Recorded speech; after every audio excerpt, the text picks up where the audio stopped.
for water or anything, you can go on your own. Definitely we are putting something. And after 1:15, we'll have a prasadam break. So we'll serve you lunch prasadam here. We wanted to make sure that you make it quick. 2:30, we'll begin the next seminar, which will continue till 5 o'clock, so 2.5 hours. So in that time, the next hub, we might give a short break. And after that, Mataji also gives some personal association to devotees who have any questions. And tomorrow, the seminar will start at 1 p.m., just after the Rajbhog Aarti. So 1 to 3:15, we'll start mostly frequently asked questions. And then we'll have the Sunday feast program. And we're asking a small donation of $15 for the registration who did. And Vishakha Mataji is collecting. Please see her and give your name and email. There are some handouts will be supplied. That's why those emails have been registered. Only they will get those handouts after the program. And Aruddha Mataji and Radhika Raman Prabhuji from Boise Temple. And Radhika Raman Prabhuji is right now in East Coast in Virginia. She's an associate professor in the Hinduism. And there is nothing more. I'll give introductions about them. So please give one more hearty welcome to both of them. Please. So question, you wanted to continue, or anybody can ask question in between, or just give it the tomorrow most? We're going to stop in between to ask for questions. Okay. So after each section of the seminar, we'll stop and ask for questions. Okay, no problem. So just a logistics one. Can you guys see the presentation here, the projector? Or is it probably blocking? Can you see it? It's okay. And if anybody has kids, we have in the middle unit, we will play some Krishna puppet show. So if you can stay here, stay some time. But if you feel bored, definitely go and see in the middle unit.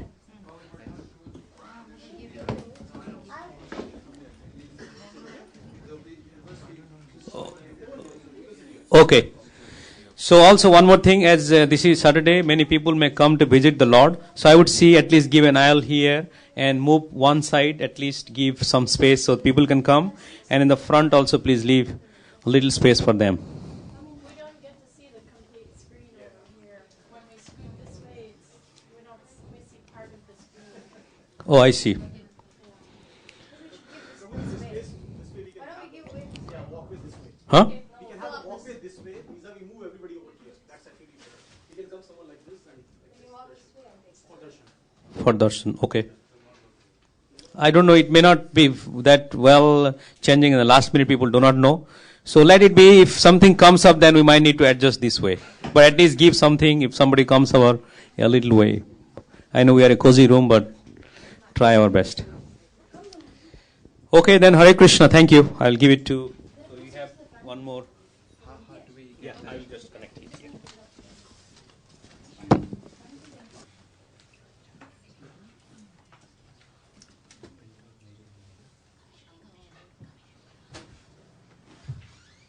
Okay, is this the one? Yeah, perfect. If anything, and Prabhuji, the mic? My mother's mic is here. yeah. So who will use more? So one will be You have one stand or you have another only stand? one stand. No, we have this one in the. Yeah, can you get that? This is good. No, we have headphones so that you don't need to hold it. So put it in your head. Just. Let me see this one. Huh? My mother will be, it will be easier for her to do this. She's used. Let's see that one if you do. This will be good. Move some of your hand. She's not, she won't be comfortable. She's not. Yeah, let's do this. It's fine. This is easier. तुम्हें चाहिए?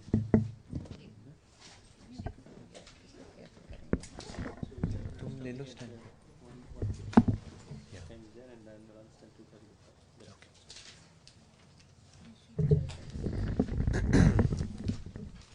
Hare Krishna. So it's a great pleasure to be here in San Jose.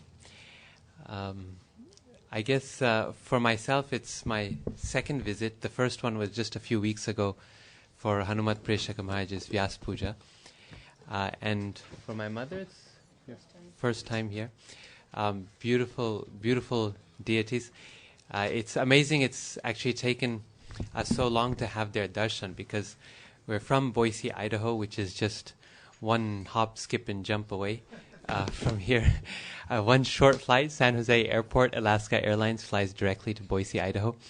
I'm coming from a little bit farther. I live in Virginia now, where I teach at the College of William and Mary. But Boise is still home, so in that sense, I'm close to home here. But thank you all very much for having us and for participating in this seminar.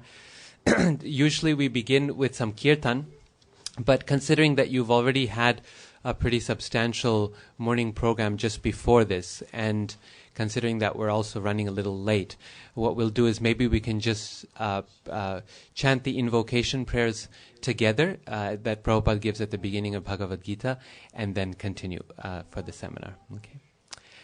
Om Ajnana Timirandhasya Jnananjana Shalakaya Chakshurun Militam Jena Tasmai Shri Gurave Namaha Shri Chaitanya Manobhishtam Sthapitam Jena Bhutale Swayam Rupa Kadamahyam Dadati Swapadantikam Vandeham Shri Guru Shri Yuta Padakamalam Shri Gurun Vaishnavamscha Shri Rupam Sagrajatam Sahagana Raghunathanvitam Tam Sajivam Sadvaitam Savadhutam Parijana Sahitam Krishna Chaitanya Devam Shri Radha Krishna Padan Sahagana Lalita Shri Vishakhanvitamscha He Krishna Karuna Sindho Dinabandho Jagatpate Gopesha Gopika Kanta Radha Kanta Namostute Tapta Kanchana Gaurangi Radhe Vindavaneshwari Vrishabhanu Sute Devi Pranamami Haripriye Vancha Kalpa Tarubhyascha Kripa Sindhubhya evacha Patitanam Pavanebhyo Vaishnavebhyo Namo Namaha Jai Shri Krishna Chaitanya Prabhu Nityananda Shri Advaita Gadadhara Shrivasadi Gaura Bhaktavinda Hare Krishna Krishna Krishna Hare Hare Hare Rama Rama Rama Hare Hare. So this seminar is called The Art of Krishna Conscious Homeschooling and Parenting. The seminar is something that's developed over now the past, maybe 10 years?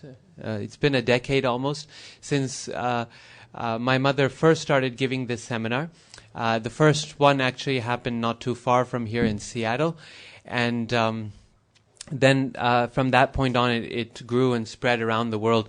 Basically, it started off in a very organic fashion. After my mother completed homeschooling myself and my younger brother, sometime after that, devotees started calling her or emailing her, asking for advice on parenting and specifically on homeschooling, Krishna conscious education, things like that. And as she started receiving questions on a regular basis, she realized that there was a pattern there and devotees were looking for similar things. And so she decided, maybe why not put some of these into a cohesive class or talk or seminar.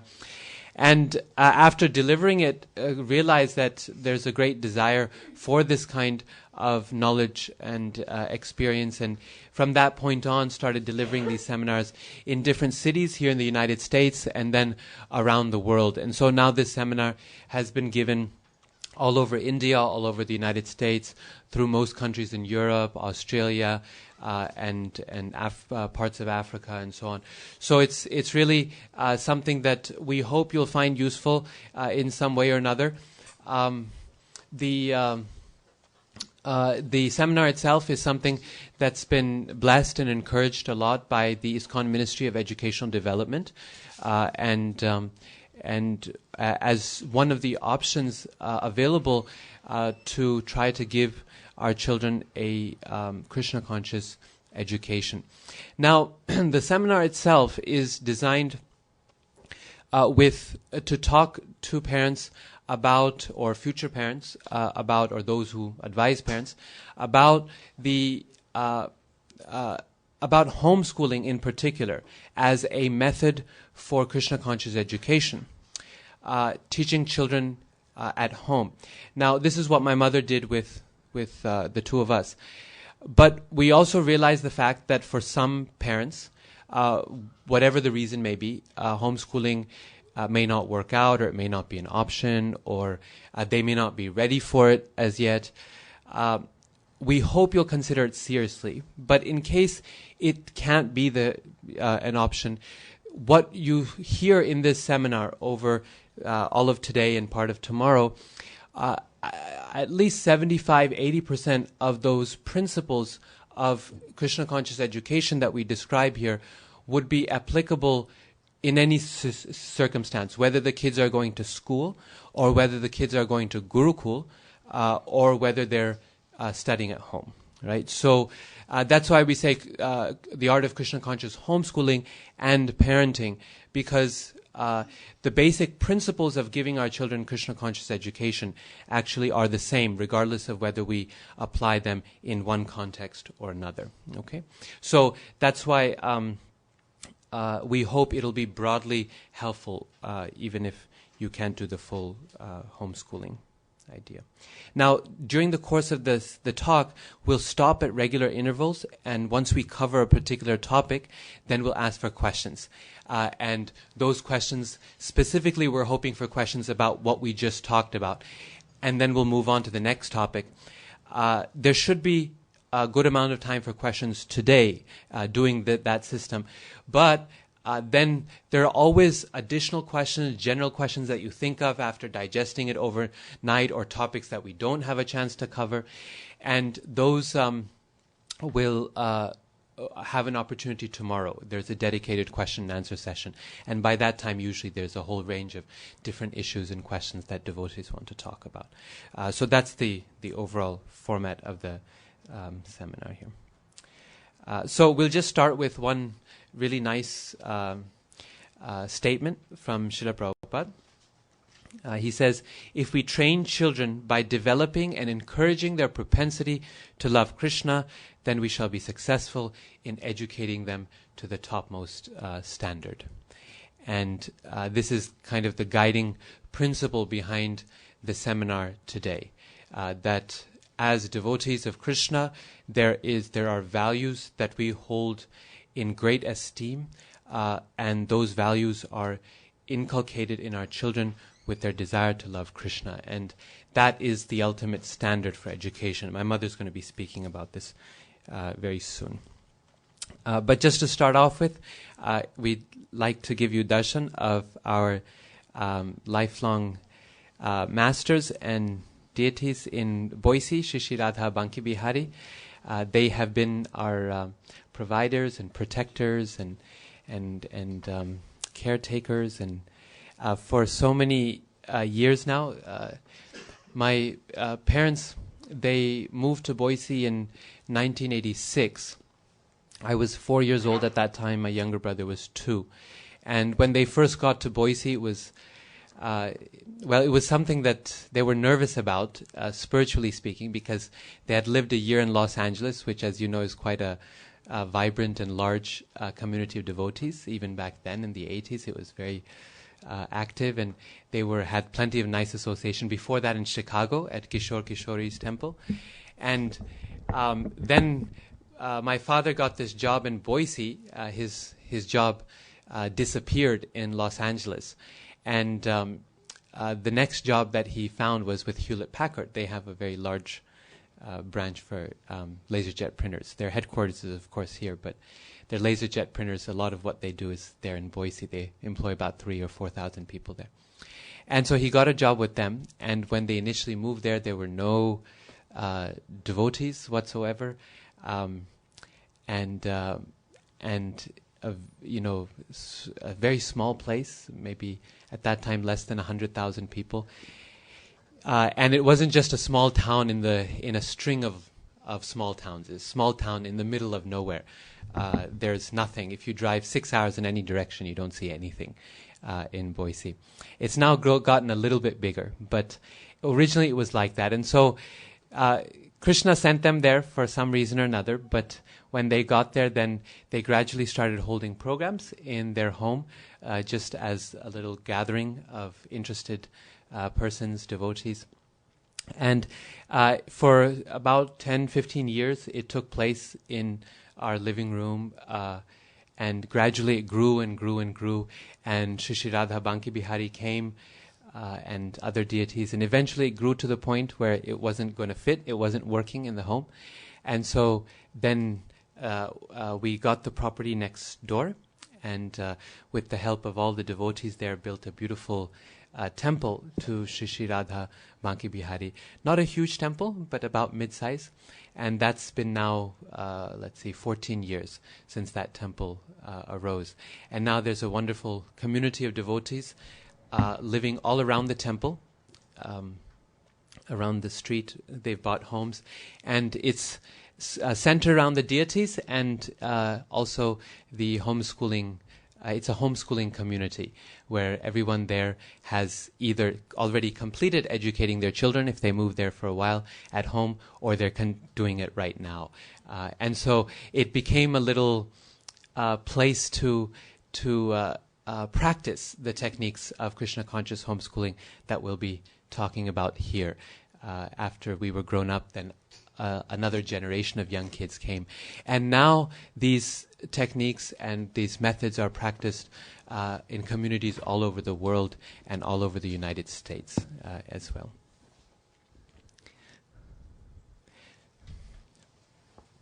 Hare Krishna.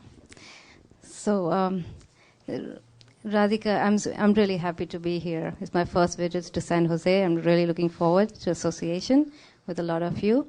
And so, like Radhika said, we moved to Boise and there was nothing there, no devotee association. So naturally, when my children, they turned for, school-going age, like 5 years old, I started thinking about school for them. Where am I going to send them to school?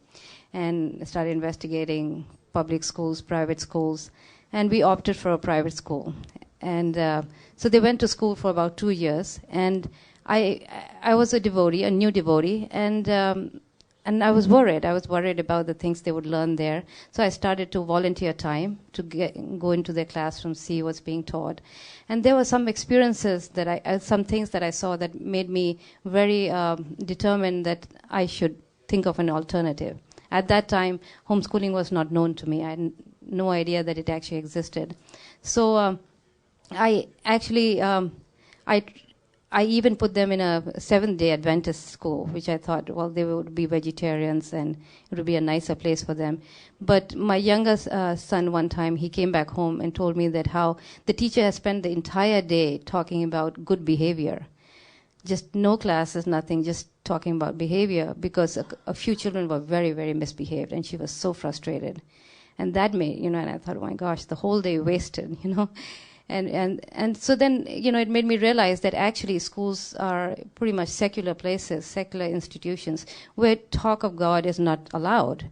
And naturally, there can be no good behavior without God consciousness. In fact, Radhika one time came and told me, he was so shocked. He says, my teacher, she spelled God with a small G, So this, so naturally, unless there's values, the values can only be there when there's God consciousness. And then another time, Gopal, he came home and he told me how his class teacher was a young woman whose boyfriend would come in class, and they would openly kiss in front of the children. And then another time, and many times, he would come home very upset because they would make fun of him. He had a shikha, and his food was a little strange, for them, like chapatis. I would pack them chapati and sabji, and they would make fun of him. But the class teacher would not reprimand the other kids not to do that, and that made him feel really bad, that she would not say anything, and they would just laugh at him. And then one time I sat for Radhika's math class, and I noticed how he had finished his math homework in about 15 minutes. He was done. And he was sitting there bored. And it is said that the public school, all these schools are actually made for the average. If your child is above average, then he's pretty much not challenged. And if he's below average, he's frustrated.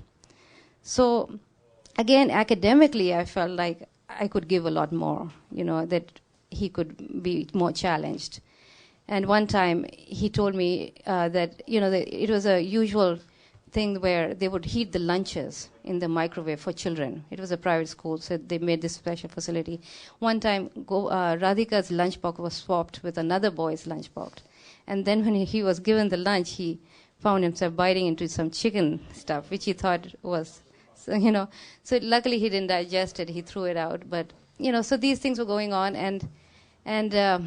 So that's when I started looking at different options. I talked to my husband, and I was trying to find an alternative. And that's when I found this idea of homeschooling. And of course, like most of you would think, we were very, very nervous about it, because thinking, homeschooling, I mean, what is that, what will happen? And my relatives and they were all against it. But then we felt like, okay, we should try it out. So what I did in summer, I bought a curriculum. As you know, homeschooling is a very accepted education here in the United States. Actually, there's 2.5 million people who are homeschooling today. I found out yesterday that there's 180,000 people in California who are homeschooling, 30,000 in the Bay Area. And a lot of them are also from India who are homeschooling. So this homeschooling is a well-accepted practice. So it was easy for me to get information about it online. And then I went to attend one of these support groups, and I found out all about it. And I said, okay, academically, I know they won't suffer, because there's so much facility here, so much curriculums you can buy and teach. You can even buy curriculums where they assign teachers, and you can send your work to them if you don't feel confident about it. So I said, okay, then we're going to start in summer and see how it goes. And by the end of summer, if you're not happy, then they can go back to school. So there's no loss. So we bought a curriculum, and then I started teaching them, and in 3 months' time, they had finished the entire year's curriculum. That's how effective it was, because there's so much quality time, so much one-to-one that I was spending with the children. This is, so Prabhupada said that, our children are not ordinary children. They're very special children, because they're born from devotee families. All of us we are from India, and we know we had, our parents taught us some nice Vedic values, and we had, we were vegetarians and things like that. But none of us can say that we were chanting Krishna's name from the day we were born. Our children grow up, taking Krishna's name, worshipping the deity. They're very, very special children. Prabhupada said that these children, as parents, we should give them such good training that this can be their last birth. And then in their life, they have come here so that they can go back to Godhead, and we should give them. But birth alone obviously is not going to be enough, because, along with birth, they have to have good training. So this is something that that's why we decided. And of course, there's benefits, which I'm going to go very quickly through that. We just talked about academically how homeschooling we can do so much. And of course, we all are aware of the negative association in schools, especially the peer pressure. Things are getting worse and worse everywhere around the world.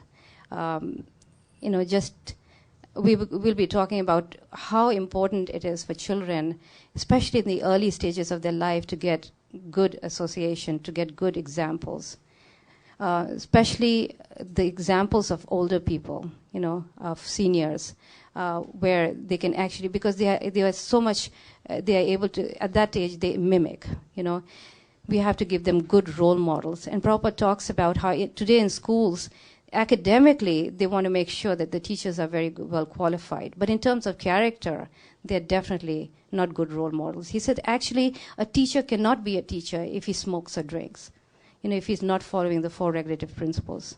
Because that kind of, character that a teacher has, is going to rub off on the children. And in Vedic times, the teachers were qualified in that way. They had Vedic values. They were without greed and envy. So when they would impart the knowledge to the children, it would be, very effective. They were such good examples. And we lack that today. We don't have. And so he says that this is a misuse of higher intelligence. In other words, we are very qualified, intelligently, but it's really a misuse of intelligence when, we do that. And of course, homeschool kids can get very good examples from us, from our, other devotees that, we can provide them. And what to talk about association from Prabhupada's books, so much good association, especially Shastra, Srimad Bhagavatam, because all these great personalities in the Srimad Bhagavatam, they're great devotees whose example actually and whose character rubs on them. Children like to imitate them. Children, especially people, saints like Dhruva and Prahlad, they like to be like them. So Prabhupada's vision for our children was that they not only get academic education, but they also get trained, in character. He emphasized that so much, and that's why he wanted Gurukulas, because he wanted this character education for them. Because, and we know higher education is not necessarily means good character. We know that how people, society has fallen down so much, and it's all from, educated community as well. So it's not a formula for happiness. The formula for happiness is, when we put Krishna in the center. So, so Prabhupada was very much, and he also gave the example how people just 50 years ago, he said in India, all the rich people, the influential people in India would send their children to Gurukulas just because they understood the value of this kind of education, where they wanted their children to learn qualities like self-control, humility, tolerance, and things like that. So he wanted a Gurukula. His instruction was a Gurukula, but then for every one of us, Gurukula is obviously not the option. There are very few. They may be very far away, and it may not be practical for us to send. Maybe we may not be ready to send our children to Gurukula, even though there are some very good Gurukulas. So how do we follow this Prabhupada's instruction of a Gurukula? So in a homeschooling situation, we can do that because the kula, the ashram, becomes the home, and the parents can become the guru. So we can actually take all these instructions that Prabhupada gave us and actually apply it in the home. So our homeschooling was basically, was just a part of a bigger Krishna conscious lifestyle. In other words, our children just pretty much did what we were doing. And that's how Prabhupada wanted our children to be trained, is that they simply follow what the elders are doing. We get up in the morning, we read Shastra, we do a morning program, we read Shastra, and then we apply what we learn, apply what we read in practical devotional life. In other words, after reading Srimad Bhagavatam, we apply those principles.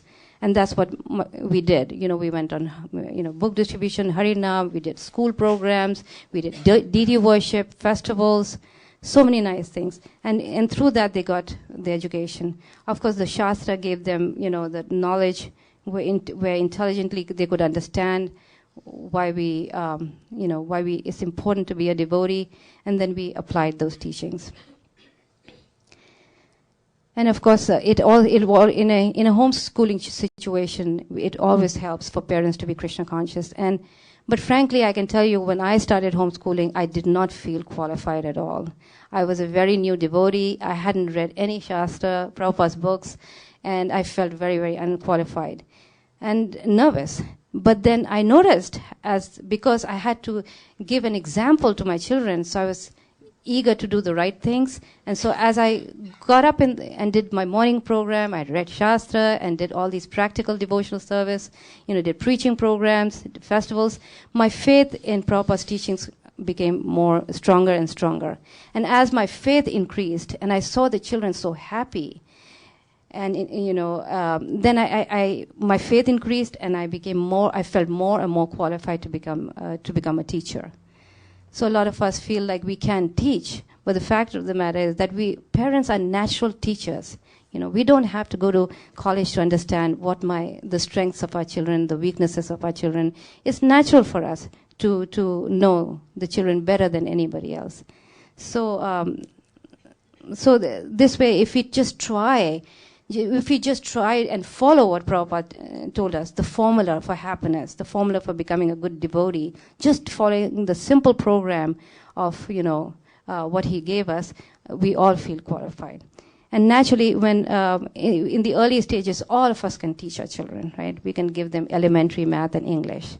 And as they get older, because homeschooling is gives such skills of independent study. I mean, we don't spoon feed them. We teach them how to be independent. When they get older, they are able to study on their own with some guidance from us.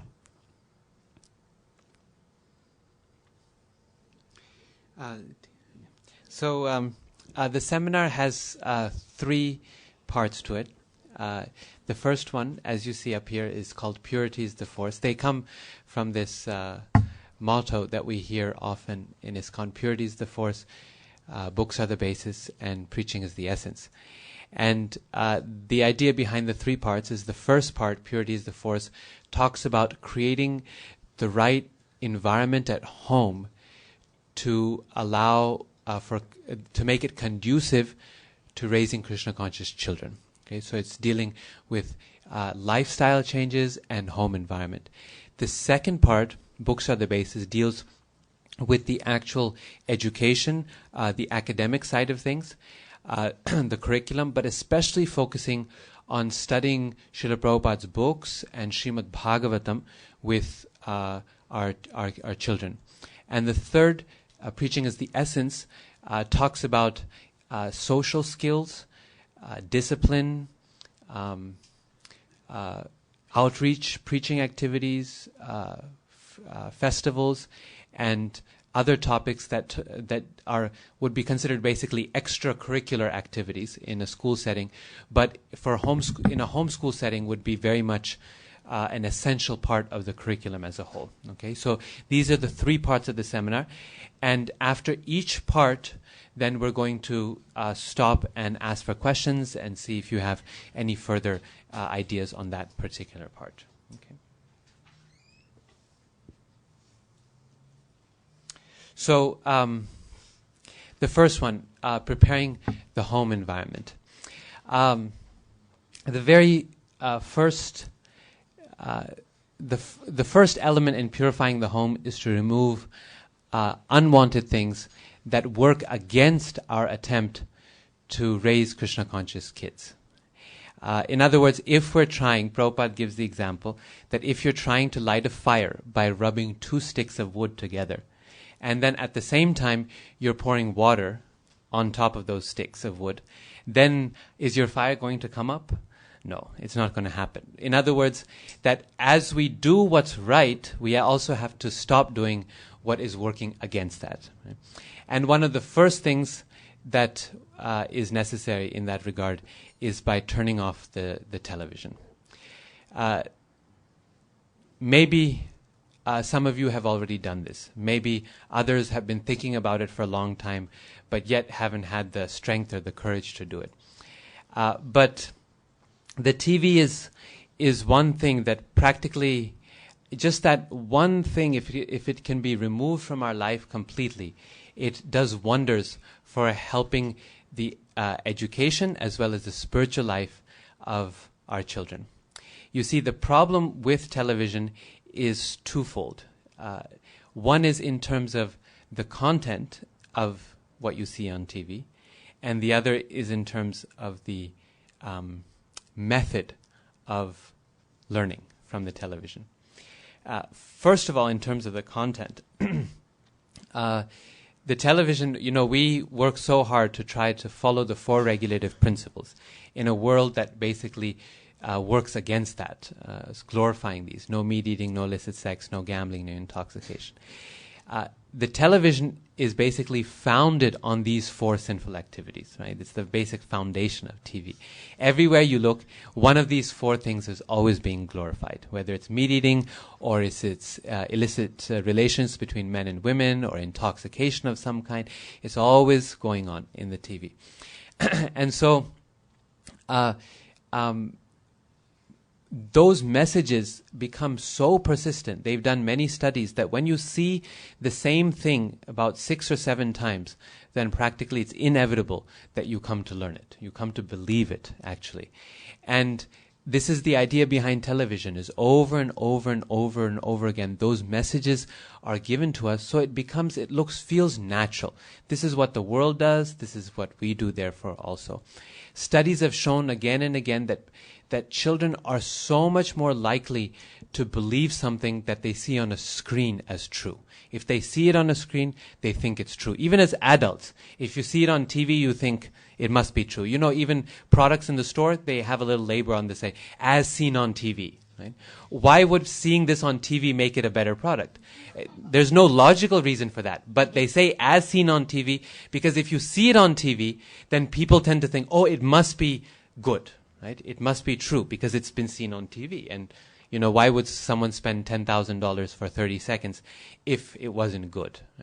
So it breaks down these barriers we have to question things, to be suspicious, and tries to convince us that, yes, this is what's actually desirable in life. Right? This is the basic point, is the television is saying, this is what you need. It's telling us needs that we never knew we had. Right? You cannot survive without this. Well, we survived without this for last 10, 15, 20, 30 years. But now that I've seen it, I cannot survive without it. It creates needs that never existed before. So in terms of character development, it's really harmful in that way. Mother Urmila, who's one of ISKCON's most famous educators, she wrote an article years ago in Back to Godhead magazine where she called the television the one-eyed guru. The one-eyed guru. And you see it's very much like that, right? People, they come home from work and just like we sit in front of the spiritual master humbly, so everyone gathers in front of the TV on the sofa and just like you listen quietly in front of the guru and you don't say, so when the television's going on, then the kids don't make any noise, the parents don't make any noise, shh, don't say anything, we're listening to our favorite program. And we sit there and we listen just like it's the spiritual master, right? Just like the guru. But the difference is, the gurus, we get to hear his words how often? Well, maybe, once a year you may actually see the spiritual master, or you may listen once a week. You come to the temple to listen to Bhagavatam class, or come on Sundays to listen to Sunday feast class. This guru, we listen to every single day for so many hours. And not only that, he has direct access to our own homes. Whereas we have to go get spiritual knowledge somewhere else. This guru comes to our own home, gives us knowledge in the most intimate conditions of our life when our guard is completely down. When we're not suspicious, we're relaxed, we're tired, then we come and we receive knowledge from this guru. Its effect can be stunningly effective, actually, the television. The study said that the average American household has the television running for 6 hours and 47 minutes every day. By the time an American is 65 years old, they will have spent 9 years of their life staring at a television. Can you think? 9 years. How much can you accomplish? If someone said, you sometimes wonder, you think, if I just had a couple more hours in the day, my life would be okay, right? Just 2 hours short. Imagine if someone offered you a gift of 9 years. What would happen? We think, oh, no, we're Indians, we don't watch so much. It's not a fact. We don't realize that 30 minutes here, 30 minutes there, 20 minutes here of my favorite program, 10 minutes of commercials there, how quickly it adds up, and then a couple extra hours on Saturday or Sunday. How quickly it adds up in terms of the total average. So one is in terms of content. The other problem with television is in terms of the method itself. The first part is in terms of content. The second is in terms of the method by which it teaches us. So method means what? Sometimes people say, well, what about educational programs on TV? We only watch the Discovery Channel, or we only watch, Safe Children's Channel or something like that. But two things. Number one, even the content of so-called safe channels is still glorifying the same things, but in a childish manner. You look at even cartoons and the way the boys and the girls behave in those cartoons, and the type of suggestive behavior that is present there. It's amazing, right? But suppose you find a nice thing about monkeys and lions and, in Africa, an educational program. Okay, so maybe the content's not so bad. But the method of learning is actually very damaging to the mind. You see, what the television does, imagine this. If you're reading a book and you're looking at the words on the page and it's telling a nice story or description, what does the mind have to do? You have to work to read, to extract the information off the page, and then the mind has to create a picture in the head. Right? An image in the mind. The mind has to be imaginative to visualize what it is you're reading. If you listen to the radio or something recorded, then you don't have to take the effort to extract the information, but you still have to create the picture in your head. Right? The mind is active. In the television, the problem is that whatever you're learning, you don't have to make any effort to get that information. It's given to you, you see it, you hear it, and the visualization is also given to you right there. And they've done studies hooking up electrodes to people's brains while they're watching television, and the level of activity is practically nothing. Right? You become a vegetable. It's not an active learning process, and therefore that knowledge is not retained, and your abilities to think critically and accept that information also go away very fast, right? So it basically destroys, and again, studies have shown consistently that children who watch regular television score much lower in standardized exams in mathematics and the sciences and English comprehension and all of those things, because the brain basically becomes lazy as a result. So even if you want to learn about lions in Kenya, the better thing to do is find a book about lions and tigers for the kids to read, rather than sitting them in front of a Discovery Channel program. On top of that, of course, you also have the commercials, which are present on every channel. And those commercials, they're specifically targeted to the children. Right? Because if it's a program for children, it'll be targeted towards children to get them attached very early on to all those things and make them a good customer for life when they grow up. So this is the difficulty in terms of television, both in terms of the content, but also in terms of the method of learning. It's one of those things which is just very, very damaging overall to the process of education. Sometimes people worry that, if my kids don't watch any TV, then or any news even, then they won't look smart, right? They won't be impressive in society. But the fact of the matter is, it doesn't take a lot to keep up with what's going on in the world. It doesn't take a lot to look smart in the world. Means if you just read the headlines on the front page of the newspaper, right? Even not the front page, just the top half of the newsletter, of the newspaper. So you don't even have to buy it. You can just look at it. You get 90% of all the news that's immediately important for going on. Right? You watch television, the news channels, they tell the same story again and again and again and again. And they say, we have some breaking news. There's one car, police chasing one car. And looks like they're going fast. They just made a left turn. And by the time the story plays out, then we'll be back to you right after these commercials. 15 minutes later, they're still chasing the car, right? And there's a new development. He just crashed. If you come to that same story the next morning, you'll get the full thing, right? Police chase car crashes, 2 men died, right? Whatever it is. You'll get the full story right there. And that's all you need to know, yes? It's there's not a whole lot of effort that's needed. Okay, so there'll be some conversations in social situations where our children may not know what's on the latest episode in Nickelodeon channel or whatever they watch, right? They may not know what the latest thing is or who did this. But then that's okay. That's okay. Means, isn't it true that as human beings we all fit in some social situations and don't fit in other social situations. Means if you go out on the street and you talk to your average person, how much will you fit with them in terms of their social life? Will you know who their latest rappers are, for example, or who the hip-hop stars are? Maybe 90% of us may not know.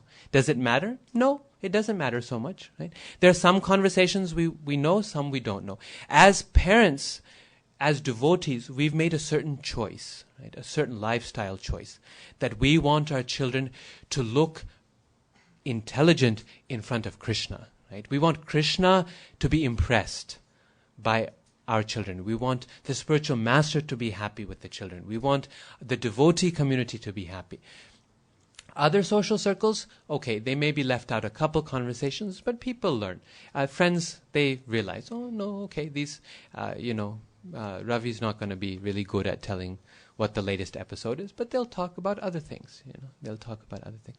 So we should not be afraid. We should not be afraid to put off this, to cut off this kind of thing. Now, one might say, well, TV, we hardly ever watch TV anymore. TV is actually, in some sense, it's outdated. It's old technology, right? Now, far more important than television is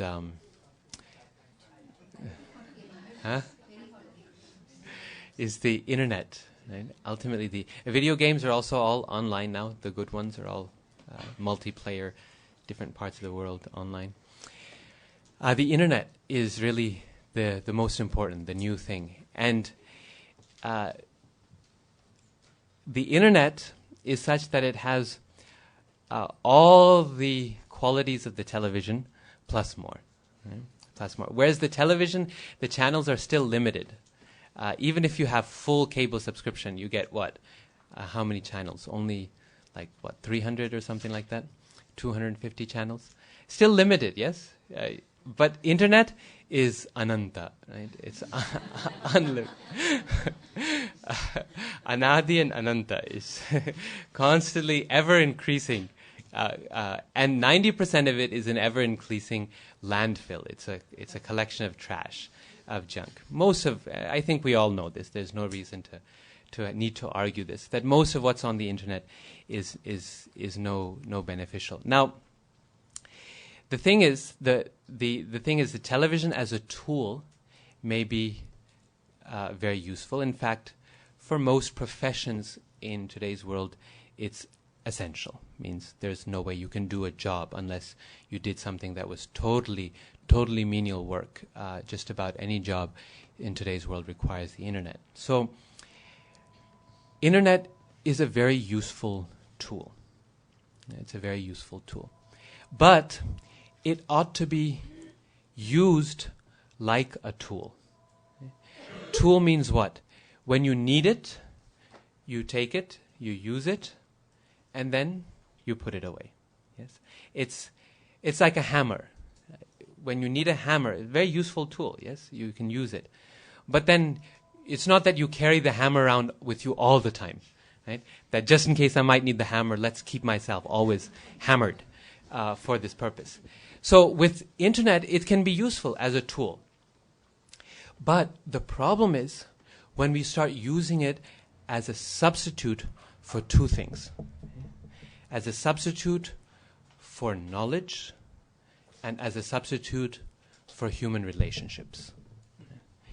These two things cause a serious difficulty, a serious problem.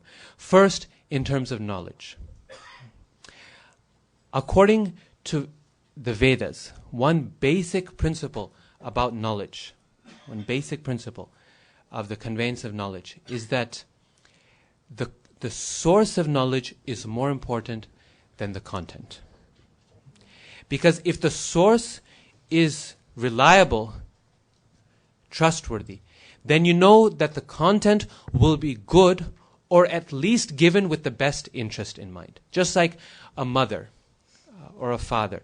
They may not know everything in this world, but their advice to the children is very valuable because they have the best interests of the children in mind. Whereas someone who knows so much in this world, they may be a genius, but they tell you something, you don't know. Should I trust it? Should I not trust it? Are they trying to manipulate me? Are they trying to flatter me, to use me in some way? Yeah. The source has to be reliable, then the content, okay, then we can go to the content. The internet, on the other hand, is founded on the exact opposite principle. The internet is all about content without source. 99% of all the websites, do they list who the author is? Who's saying what, where it's coming from? No. Right. They don't say. The source, the internet is such that, you see, in the past, if someone had something they wanted to say, they would have to study for years. They would have to do the work of writing it, then finding a publisher. And then at the end of their life, they'd write some book, my experiences in life, what I learned, and they would distribute it to their friends, give it to their kids to read, and maybe it would become famous. These days, any fool who has anything to say can find an audience of thousands on the internet. Yes, thousands. And just because there are 10,000 people who click on the site every day doesn't signify anything in terms of its worth. Right? It could just signify actually that it's quite useless, and this is why it's so interesting. So it's all about content without source, and that's a recipe for misinformation, according to the opposite of knowledge, according to the Vedas. And so, in terms of as a source of knowledge, I mean, when I teach in the university courses, and for my students, the biggest struggle I have is try to convince them and teach them how to do research outside Google. And this is not just myself. All of us, all the professors there, we're constantly working to teach our students how to discriminate between sources of knowledge. At least in the past, you got a book, you mean someone must have vetted it before it could get published. Right? But these days, to teach students, okay, what is that? It's so difficult, so difficult. If I assign them a paper to write on yoga, they'll type in yoga in Google, and they'll see the top 10 hits, and they'll click on each one, and they'll do cut, copy, and paste, right? And you know where they're getting it from because everyone's papers have the same paragraph in it, right? Because it was in the first page of the Google hits. Yeah? So this is an important skill, not just for the spiritual life, but also for material life. Right? Also for material life. That's in terms of knowledge. The other thing was in terms of human relationship. And this is a lot more difficult to see and in some sense more dangerous also. People who feel isolated sometimes think that the internet can serve as a substitute for that. It cannot. It cannot. Despite all the social networking sites that we have, the fact of the matter is that the current generation of students that we are training in this country and around the world is the most socially disconnected and incompetent generation of students. I see this with my students all the time.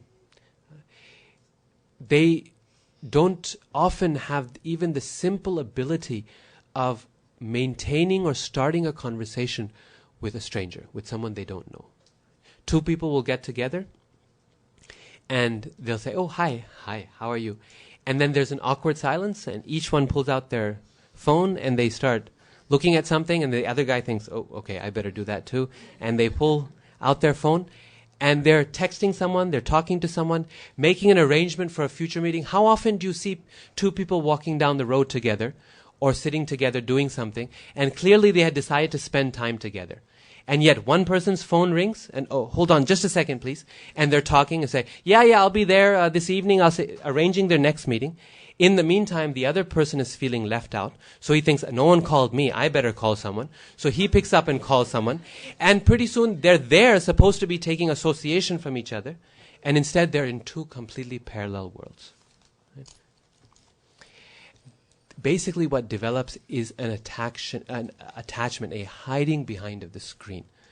And now more and more psychologists are realizing the facet of internet addiction. Right? It's actually now a recognized disorder. I knew one friend who, or acquaintance, Facebook deleted his account. He used to spend all his time on Facebook, and Facebook deleted his account for using it too much, right? Overuse. And I think part of it was they were worried he was, I don't know, spamming or doing some business, but he was genuine. He just had a lot of friends, right? And his whole life fell apart, practically. Right? His whole life fell apart. I mean, how many times do you hear in the news also of children doing physical harm to themselves or others because someone said something on Facebook? Right? So the point is, we lose social skills. We lose face-to-face ability to interact with individuals, with others, and we think that the screen can serve as some cheap substitute for that, when it cannot. Right? It cannot.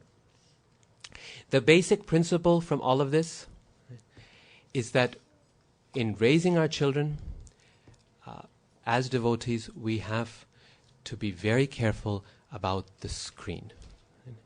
The screen, in any way, shape, or form, is one of Maya's most effective tools in Kali Yuga. One of Maya's. I know this is Silicon Valley, and I know it's this whole valley is sort of founded on the screen, but the point is, it is one of Maya's most effective tools. This is, in some sense, this place is more effective at spreading Maya's activities than is Las Vegas. Right?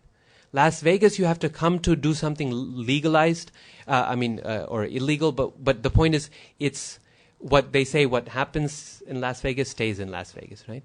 But what happens in Silicon Valley, what happens behind the screen, goes everywhere, right? Maya has the ability, it's the definition of Maya is that which is not, right? Always changing. Right? Never you can grasp Maya. And that's the nature of the screen, right? Always changing. The average scene in this television lasts for 10 seconds, one shot. Right? The average website goes in and out just like that. Information you thought was reliable, tomorrow can be changed with no apologies. Right? Only disclaimers there at the bottom. Right? It's ephemeral. It's always changing. That's the very definition of Maya, and it's the opposite of Satya or Sat, which is eternal, it's stable, it's always present. So if we're going to use the internet, yes, we have to. I know it's important and those skills are required and so on. We use it as a tool, not as a substitute for social relationships, not as a source of knowledge. We turn it on and we turn it off, not always connected. Right? Not always online, not always keeping updated, and so on. We use it as it's a very useful substitute for the post office. You use it for email. It's a useful substitute for having to go to a bank physically. You use it to check your accounts, to make a deposit or whatever. But as a tool, just like you would never dream of spending your day and nights at a bank, there's no reason to spend your day and night on the internet. Right? Just like any tool, use it and then off. There should be the majority of time during the day when you're disconnected, not linked in all the time. Okay? So that's the basic principle behind this. It's so important, even if we're practicing this halfway. I would encourage you to see ways in which you can reduce this further and further. And you'll see how much time is freed up in your life and your kids' life to do so many nice things. It's so many nice things.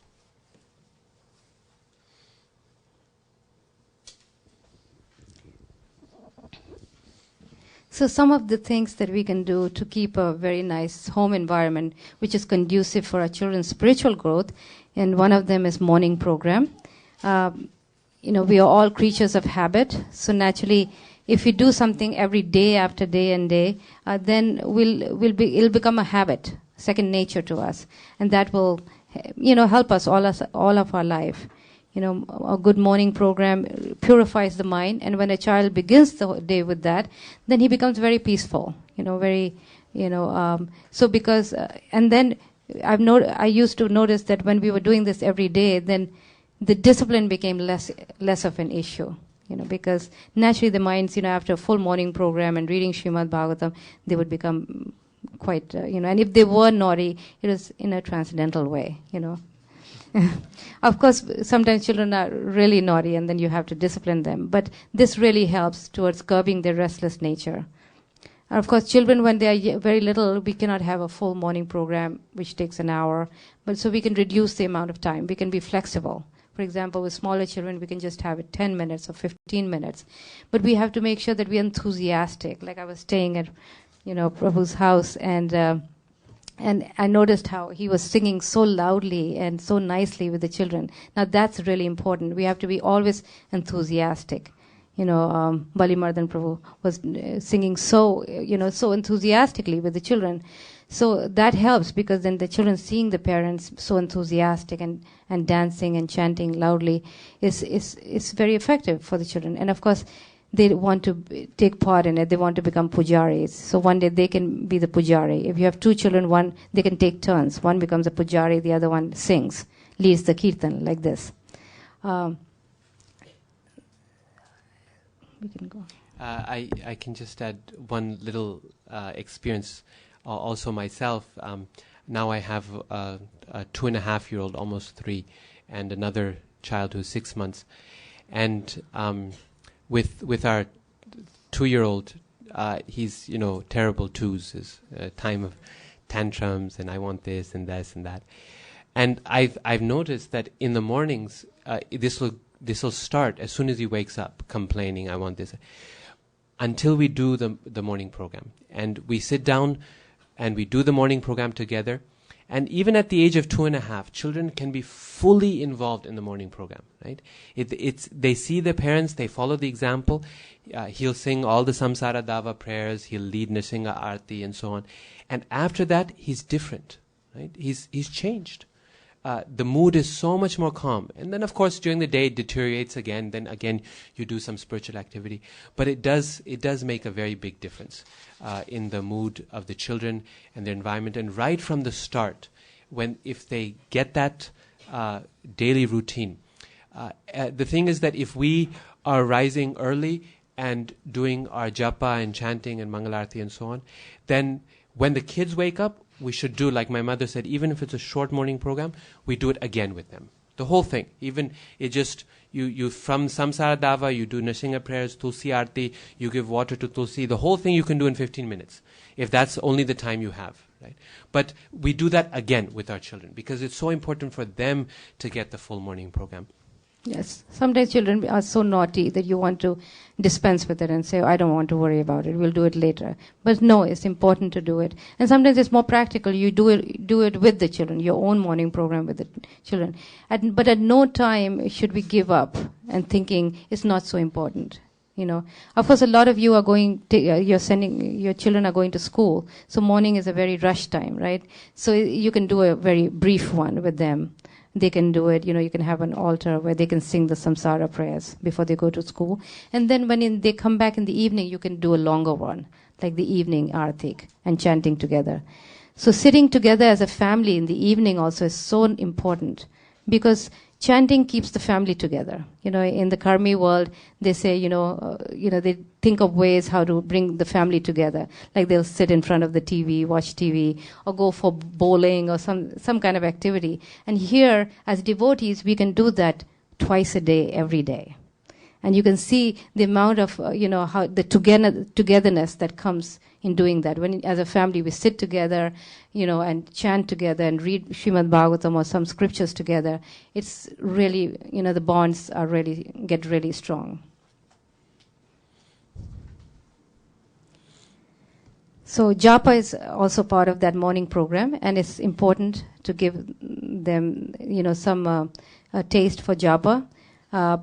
When my children were 3 and 5 years old, I first introduced them to beads. And of course, at 3 years old, they are not able to take it seriously. But it was okay to just even to see them chant half a round. But what I made sure is that I chanted with them so that they don't take it lightly or don't develop bad habits. where, and these habits are important because then they go for all their life, if they develop bad habits. So Prabhupada was, he did not want us to force our children to chant japa. At one time he was really upset in a Gurukul where they were forcing the children and forcing them to chant japa, and he was really upset. He said, you don't need to force them. But at another time, he was upset because the children were not given beads to chant. And he said, unless you give them beads, how are they going to learn? So in other words, we have to find a balance where we have to encourage them to chant, but at the same time, we don't want to make it a negative experience. One time, a neighbor devotee in Boise, she was getting her child to chant 16 rounds, just really like over-enthusiastic, And he was very young, that boy. And so he was being forced, and eventually he got so against it that he didn't chant for months and months altogether. So we don't want that. Eventually, the children will take it up very fast. Once they see the other devotees do it, they see initiations, and they want to also develop a desire to get initiated, it will happen. Of course, we started out with, my husband encouraged them to chant one for each birthday, one extra round for each birthday, like that, So when they were 8, they chanted 8 rounds, but eventually it became too much, right? So they had to give it up and then pick it up again. And by the time they were 17, they were, chanting 16 rounds. So this is something that we want to give our children, is this taste of the holy name, because it's the Yuga Dharma for this age, and it's very important. Seeing the parents' enthusiasm for chanting really helps, and especially the parents chanting with the children, even if it's just one round. But if you sit down and chant with the children, then it sends a very important message to them. Namely, that chanting is such a nice thing that even mommy and daddy look forward to chanting, right? Even they're so busy, they're adults, they can do anything they like. Right? That's one of the things that kids see about their parents, the enviable position of doing exactly what you want. Whereas I have to do what they want. But even they are sitting down and they're chanting with me. And that really helps. I know my mother, I remember she would sit down with us, she would chant, and, as little kids, the mind would start to wander. We'd this way, that way, we're looking at this, and she would constantly be encouraging us. So think about Krishna, think about the holy name. Prabhupada said, Krishna is dancing on your tongue. Can you feel him dance on your tongue when you're chanting? Right? And as kids, we took it seriously. Krishna, you try to figure out how is Krishna dancing? Can I feel him? And it was very nice. It was very encouraging like that. So chanting with the kids and them seeing the example is encouraging. On the opposite end of the spectrum, we should never make japa a punishment. Right? That sometimes, you were very, very bad, now go do one round to say sorry to Krishna. Right? Chanting is not a form of apology. Right? It's not a form of... chanting is a wonderful, positive way to develop our relationship with Krishna, is a way of spending time with Krishna, not a way of saying sorry, of making confession. Right? That's not the primary meaning of why we do the holy name. And we should not make it for children that it's a punishment for them. Or sometimes not a punishment, it just becomes, we present it as an obstacle. The kids say, Mom, I want ice cream. So you chant one round, then you're going to get ice cream. Right? So what the message does that send? Is that what is really desirable in life is the ice cream, but chanting is simply a stepping stone or an obstacle for me to get what I really want. In this way, one day when I grow up, then I can get the ice cream directly without having to mess with this chanting business. So that's why chanting has to be in itself an activity, not a tool for something else or not a punishment for any other type of activity. Then japa becomes effective, and gradually they develop a taste for doing that.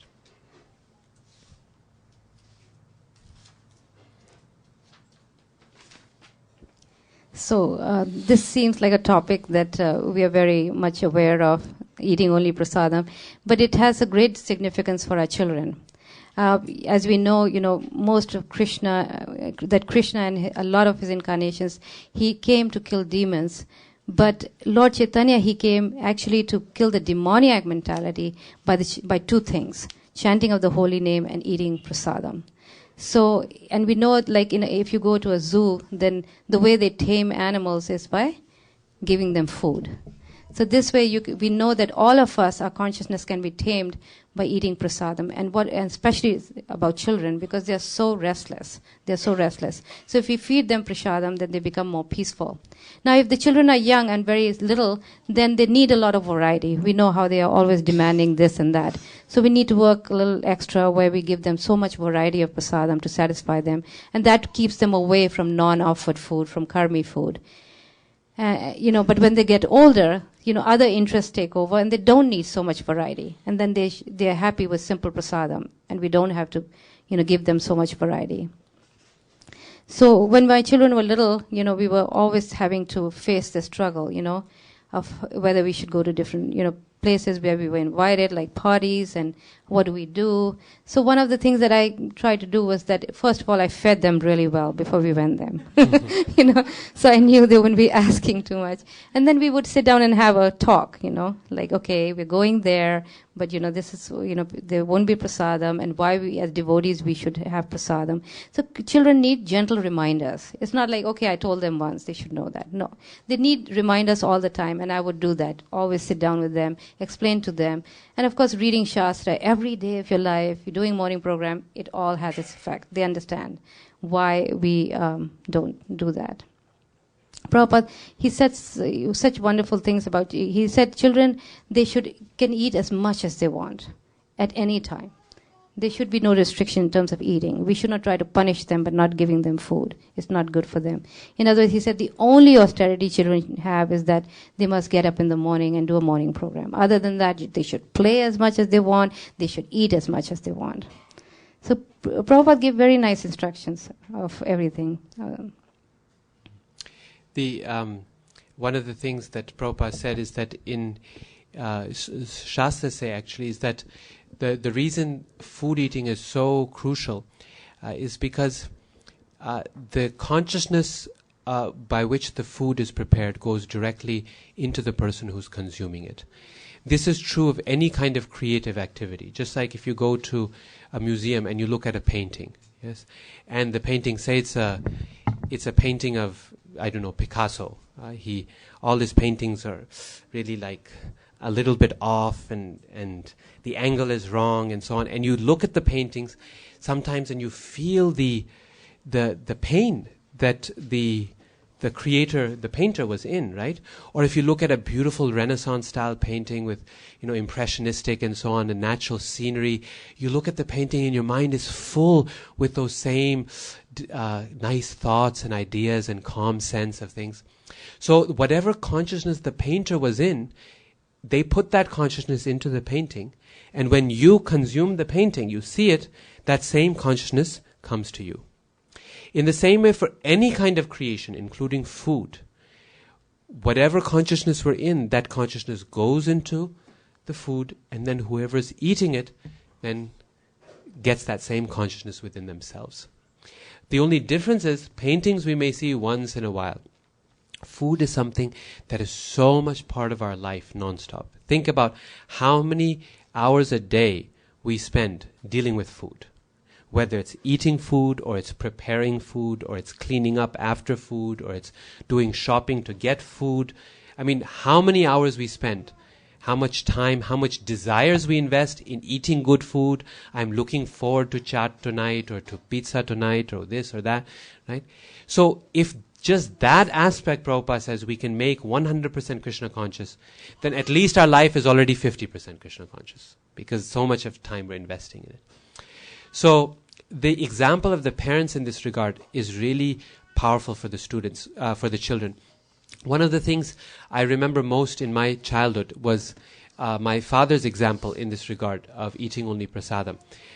Like all of us, he was a working person, and he, for his job at HP, he was a product manager there. He had to travel a lot to different places and introduce products and so on. And sometimes the trips would go several weeks, and they would go to foreign countries, and there'd be no access to prasadam. Like in East Asia, he would go sometimes to China or Singapore or something, and devotees were there or they weren't there, far between. He wouldn't be able to go. And my mother would, of course, pack as much prasadam as she could for him to take. But how long can packed prasadam last? It doesn't last all that time. So he would look for devotees, he would find devotee restaurants, go to temples. But one time I remember he didn't find anything, practically speaking. And for a whole 3 days he lived just on dates and lettuce. Right? That's all he could find to eat. And I remember I was, 10, 11 years old. I was so impressed by that. Like I thought, wow, he's really determined to do this. And when I grew older and went to university myself, then I thought, okay, if my father could do it and earn for all of us and keep down a good job and everything, then I can do it too. Why can't I?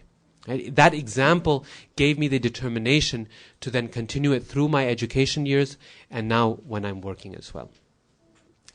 It's not as difficult as it may at first seem, doing this ourselves. I know we often have jobs where there's business lunches or we have to take people out or attend something, and that's there in any profession. Also in the academic world, most of our meetings and so on happen over some kind of a meal, and we interview candidates, we take them out to lunch and to dinner, and you have to.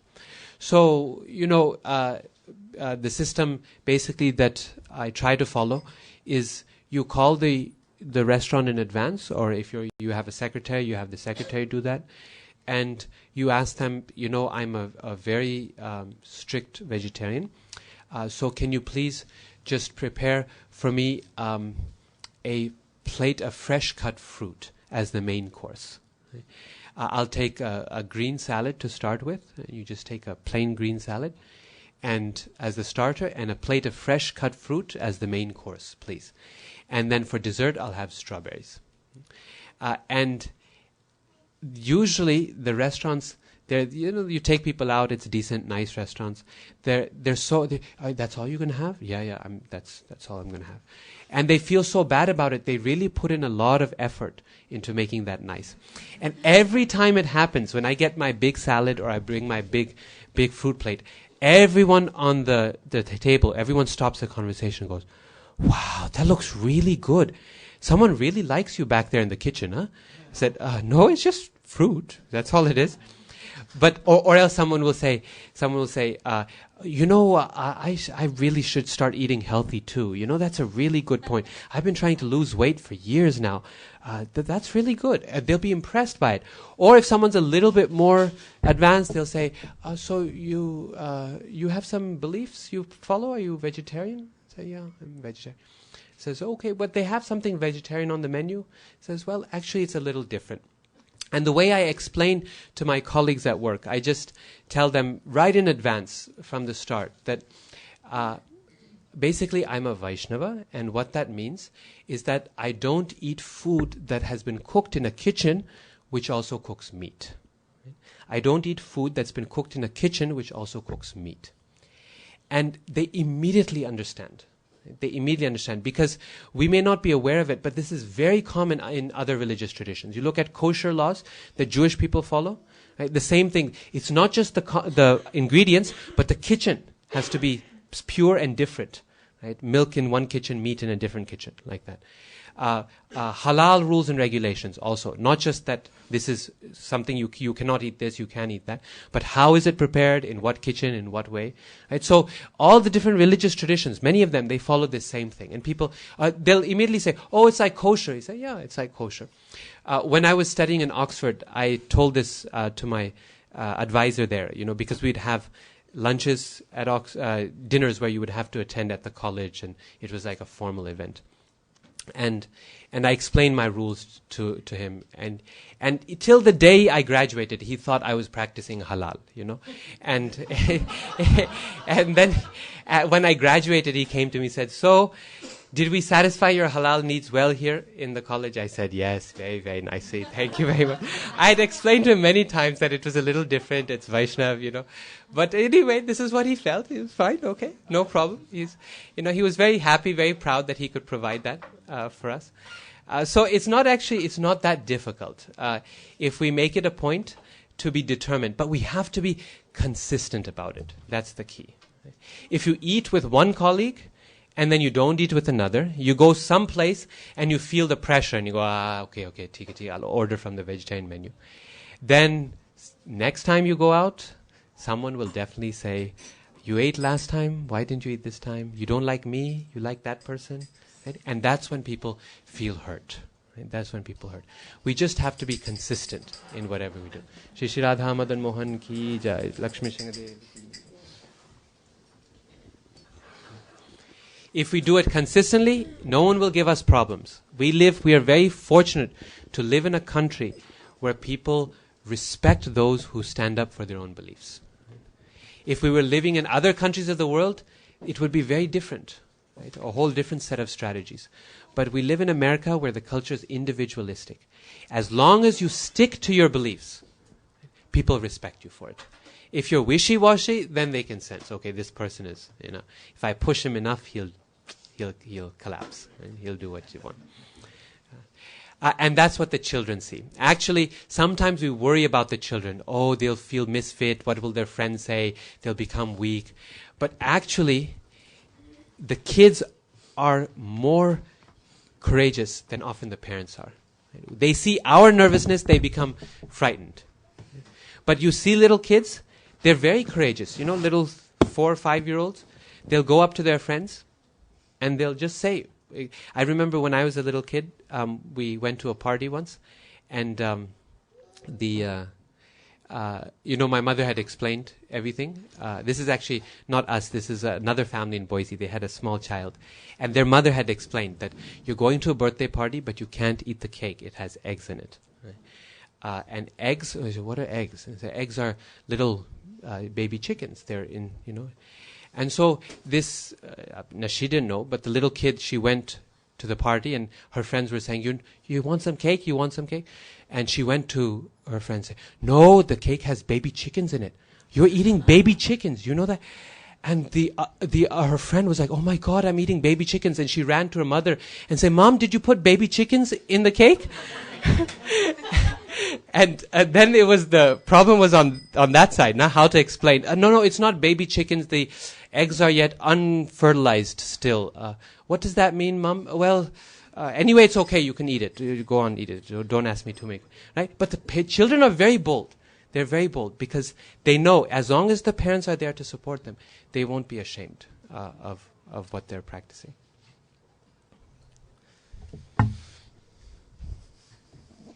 Another thing that we should be aware of is good association for our children. And Prabhupada wrote some nice things about that. He said how children are like soft dough. However you mold them, they become. You can turn them into kachoris or whatever, because they're so pliable, they're so impressionable. He said that children don't have any independent psychology.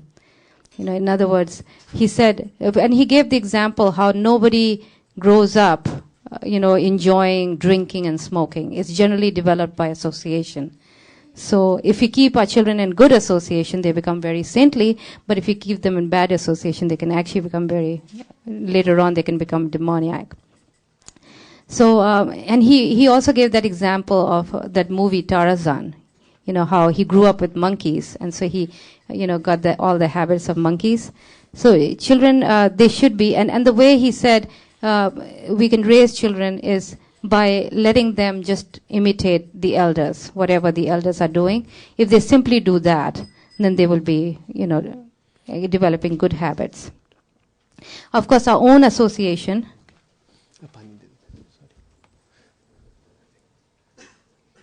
Of course, our own association is very, very important, and it has the greatest effect, on the children. As parents, we have the greatest impact on our children in terms of training them, giving them spiritual education, giving them intelligence, so that later on, as they grow up, they will be able to, ward off, attraction towards, illicit sex and drugs and things like that. And we are very much, effective in that. And of course, like I said, sometimes we feel like, oh, I'm not there. As devotees, I'm not strong enough. I still have my weaknesses. And like I said earlier, as we do this process, the process that Prabhupada gave us is so powerful that as we do them, we actually we'll be able to provide them that good association. And of course, there's other association that we can also depend on in our society, and that's the association of senior devotees, sannyasis, gurus, whose impact on the children is very, very strong.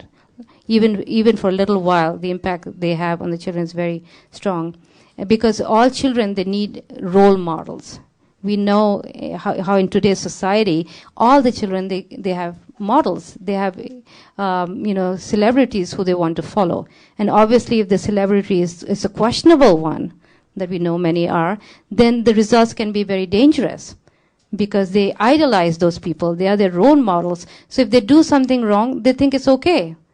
So we have to give our children good role models from early on, so that they want to be the people that they emulate, that they look up to. They want to be like them. And during my children's growing up, homeschooling years, we had 3 sannyasis.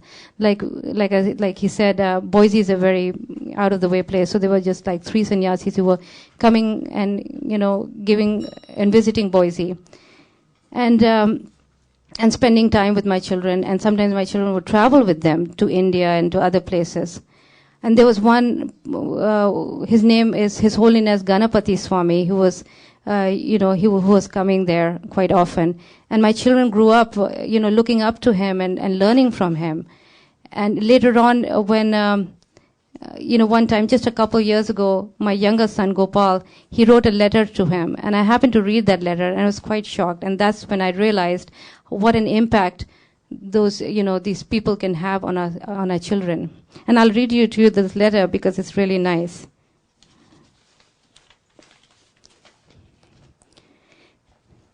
Gopal wrote, "Recently I was greatly missing you. I was thinking how wonderful you are and how kind and merciful you have been to me. I was feeling bad that I have not written to you in such a long time. I'm very sorry. This year was my first year as a DPhil student and it was quite demanding. I read your Vyas Puja offering to Srila Prabhupada this year, and somehow it really touched me. It also brought back many memories of your visits to Boise and your selfless preaching in Boise, both in the university and to our family. Some of the best memories of my life are being with you in Boise, when I had the chance to go out with you to the book tables, to Harinams, and evening home programs. I also remember the time when you took my brother and me to Vrindavan, Mayapur, and the Science and Religion Conference in Calcutta. All these things continue to stay with me, and I continue to hanker for your association again. When I read your Vyas Puja offering, I was thinking that maybe, if Krishna is merciful, in my next life I could once again assist you in some small way in your Sankirtan, your insignificant servant Gopal Haridas. And that's when I realized that, sometimes we take these things for granted, but because children are looking up for role models, and if we give them the right role models, they always want to be like that.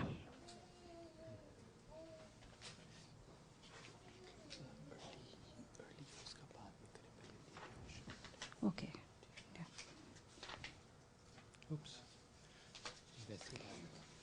So this is the last one before we finish this section. It's called deity worship. And it's a very important one for our children because, and I love to quote this one quote by Bhaktivinoda Thakur. He wrote in Jaiva Dharma. He talked about how children should grow up with deities, because he said deity worship is the foundation of humanity. I'll read you this quote directly from that book.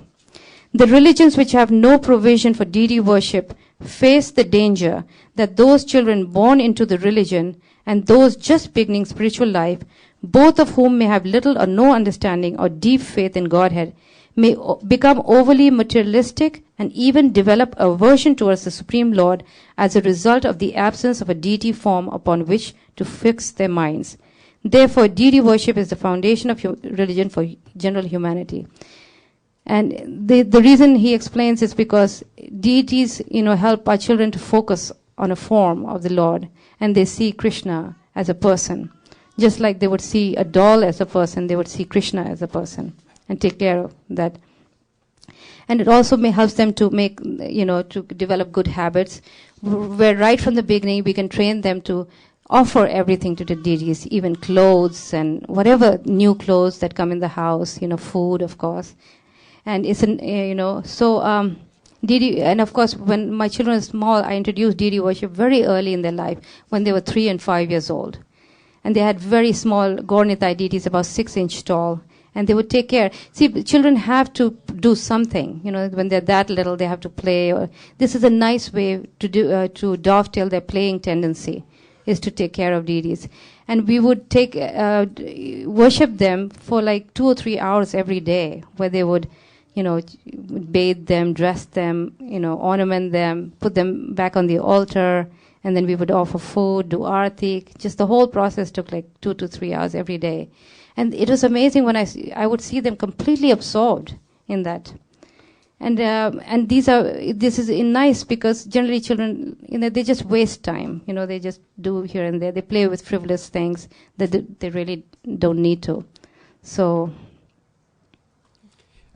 One of the benefits of deity worship is that if a child does deity worship right from the start, then it develops a foundation where they will always see Krishna as a person. In other words, becoming impersonalistic becomes very difficult afterwards, because right from the start you've come to see Krishna that as a person.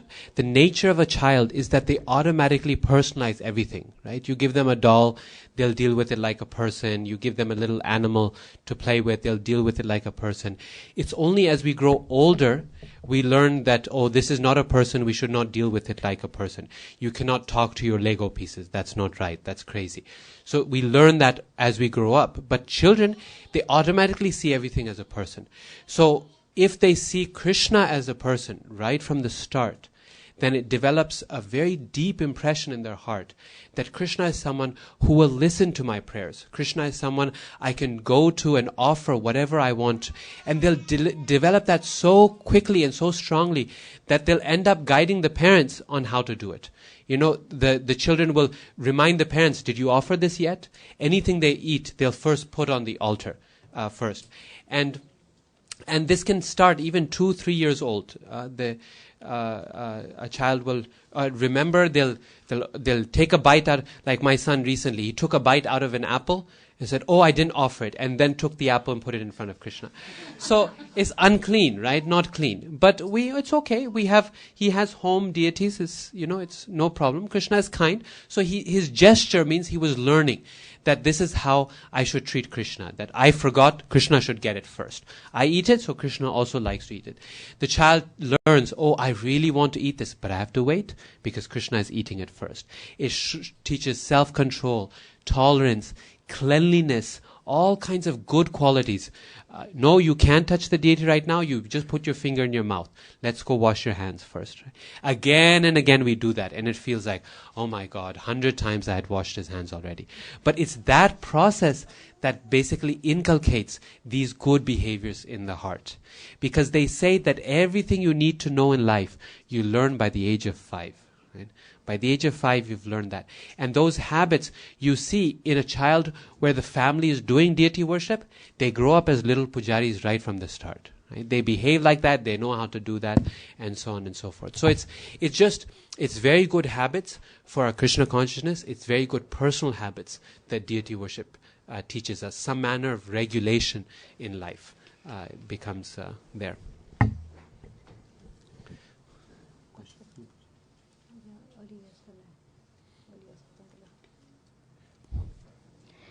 So this is actually the last one in the first section. And it's the early years, how to educate our children up to the age of 5.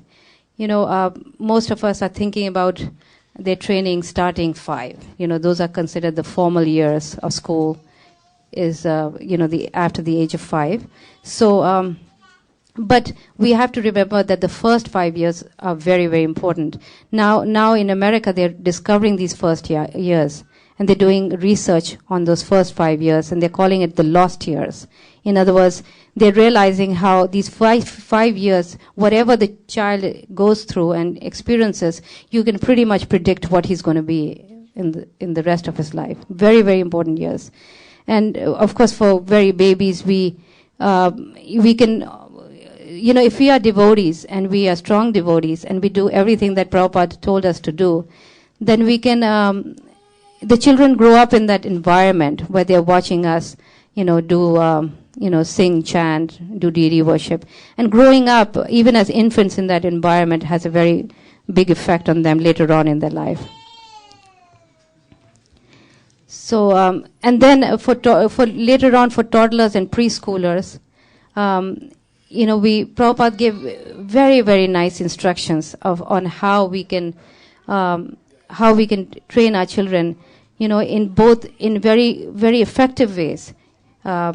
He really emphasized the fact that children should grow up playing Krishna conscious games, associating with Krishna. We should not underestimate the effect that childhood play has on children. They reflect what they play. Children, so in other words, if they're playing with Krishna dolls, if they're playing with Krishna conscious games or toys, then it's like associating with Krishna. And you can see in how Prabhupada in different purports in the Srimad Bhagavatam, he talks about the examples of our acharyas and how they grew up, and that's why they became, their life was so impressive. It's because they grew up playing with dolls, Krishna dolls. They grew up focusing on that. And he gives the example of Parikshit Maharaj, Yudhishthir Maharaj, and his own example, how when he was 4 or 5 years old, his father gave him a set of Radha Krishna deities, and how he would imitate the activities in the Radha Govinda temple and put them into practice with his sister. So so it's important that we not underestimate this. He said for children in indoor games, we should try to give them simple household items to play with, like spoons and cups, where children are imitating a Krishna, cooking for Krishna. And of course we have other things now, like Play-Doh and, making them make jewelry for Krishna. So many nice things.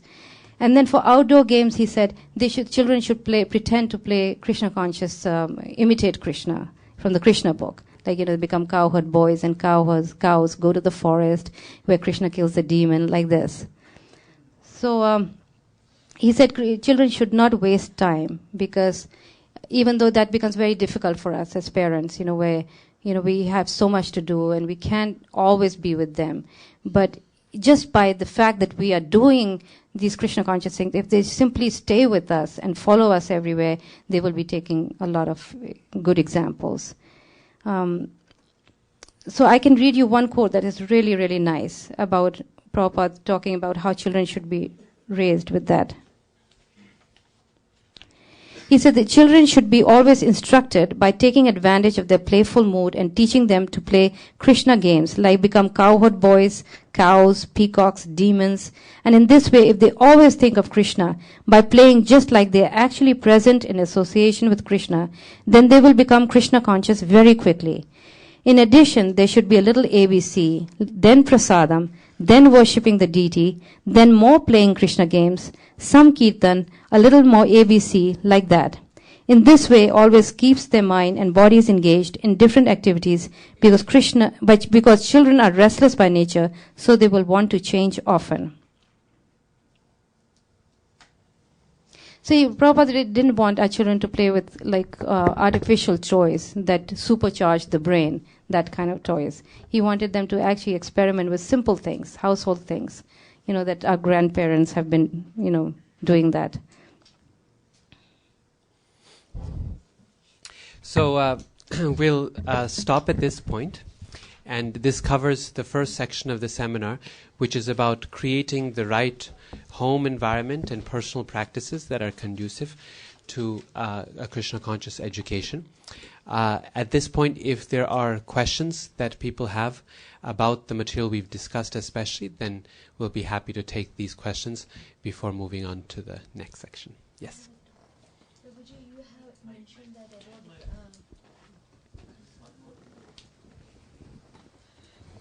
Hare Krishna. Prabhuji, you have mentioned about prasadam during the times of Prabhuji, in case if the children have any kind of disease, like nowadays the children are getting early stages like diabetes and some kind of diseases.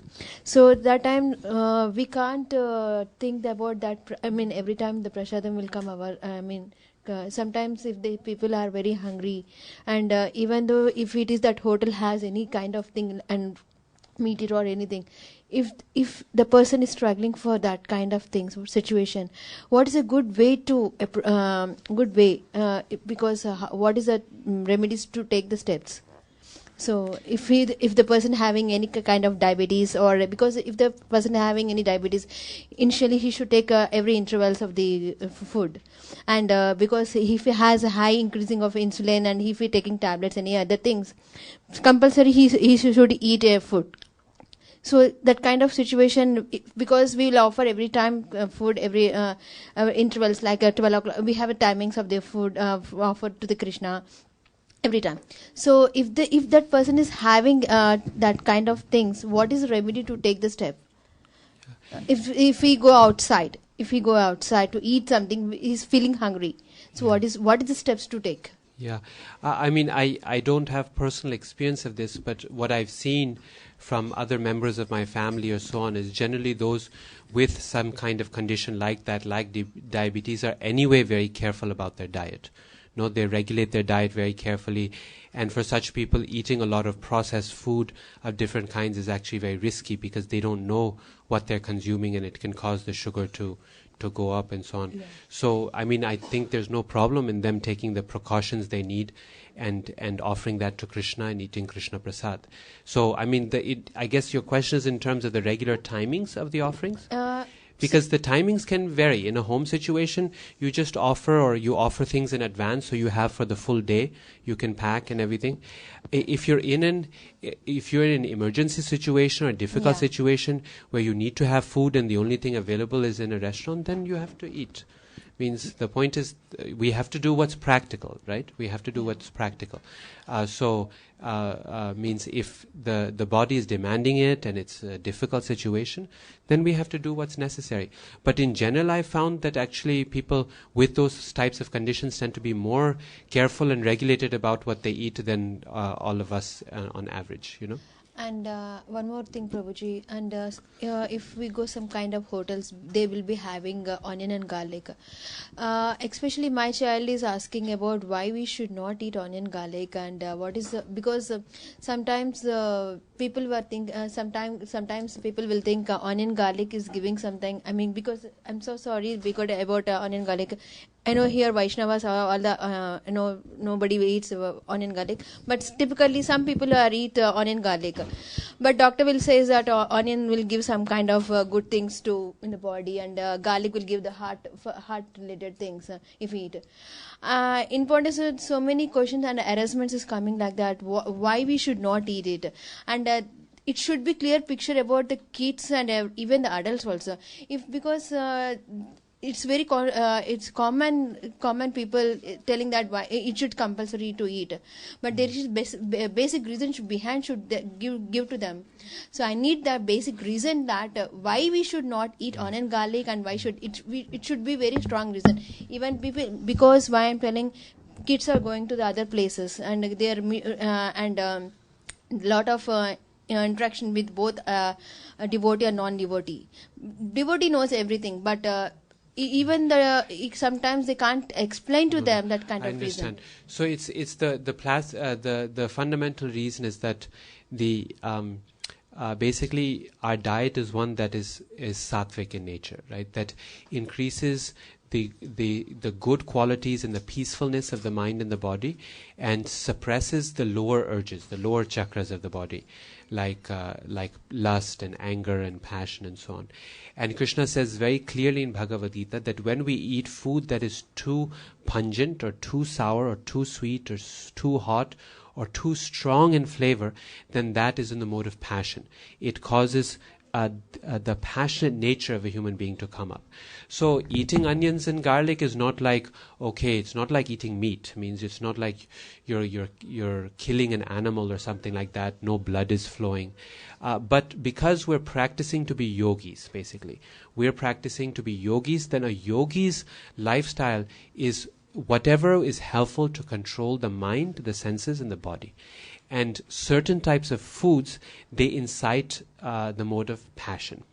And the way you can see this is just by consuming onions and garlic, the body gives off such a strong odor, And that odor makes you unfit to worship the deity of the Lord, because you cannot go on the altar with that kind of smell coming. Means you can, if you don't eat onions and garlic, you can notice the difference immediately. If you're eating it regular, you don't smell anything additional. But even you don't eat it, someone walks in the door who's recently had a meal with onions and garlic, you can smell it from that distance. Right? You can immediately there. So in that state of mind, in that state of body, you cannot come in front of the deity and worship the deity. And because we're practicing, like we said, deity worship, and we're practicing to be yogis, that's why we control our diet in that regard. Similarly, we should control not eating food that is way too hot or too sour or too pungent or too many things like that. That's also in the mode of passion. So that's the idea behind onion and garlic. It's not as great of a sin as it is eating meat, but it's basically part of our diet to help make it nicely controlled.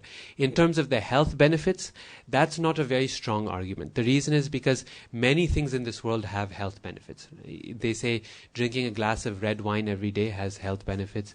Eating fish has health benefits. Even eating eggs on certain occasions can have health benefits. Chicken soup has some health benefits. So the point is, if our main goal was to make the body strong and healthy, then we should be eating all of those things. But that's not our main goal. Our main goal is to keep the body healthy and operational so that we can serve Krishna. Right? So that we can serve Krishna.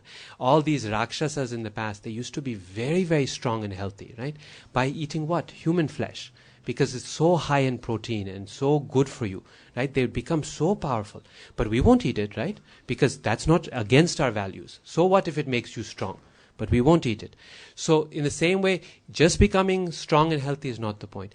Okay, if the doctor is really prescribing and seriously you have to have garlic for health purposes, then they have garlic pills that you can eat and they digest inside and it gets rid of the odor. You suggest to someone, eat the garlic pills. Will they be satisfied? No. Because they're not eating it just for health reasons, right? They're eating it for the taste. Health is an excuse only. See, we're not eating onions and garlic and everyone's so nice and healthy. Basically, no extra health problems we have. We have the usual health problems that everyone has, right? Thank you, Prabhuji. Yeah, no problem. Yes. Oh, sorry. Thanks a lot, Prabhuji and Mataji. That's an awesome and enlightening seminar. So we have two boys, 3.5 and 1.5, and they are always trying to engage with us in the deity worship. We do it regularly in the morning and the evening. But because of their age, I'm paranoid to the core that they would hurt the deities, hurt the altar. And many times they would get up in the morning and they have not taken bath, and they would like to be part of it. So, I mean, from your experience, if you can give us an idea, how do you guys deal? You both have kids. I mean, you had two boys and you have the same age kids. How do you deal with that? Especially enforcing the rules and regulation on the kids for the deity worship.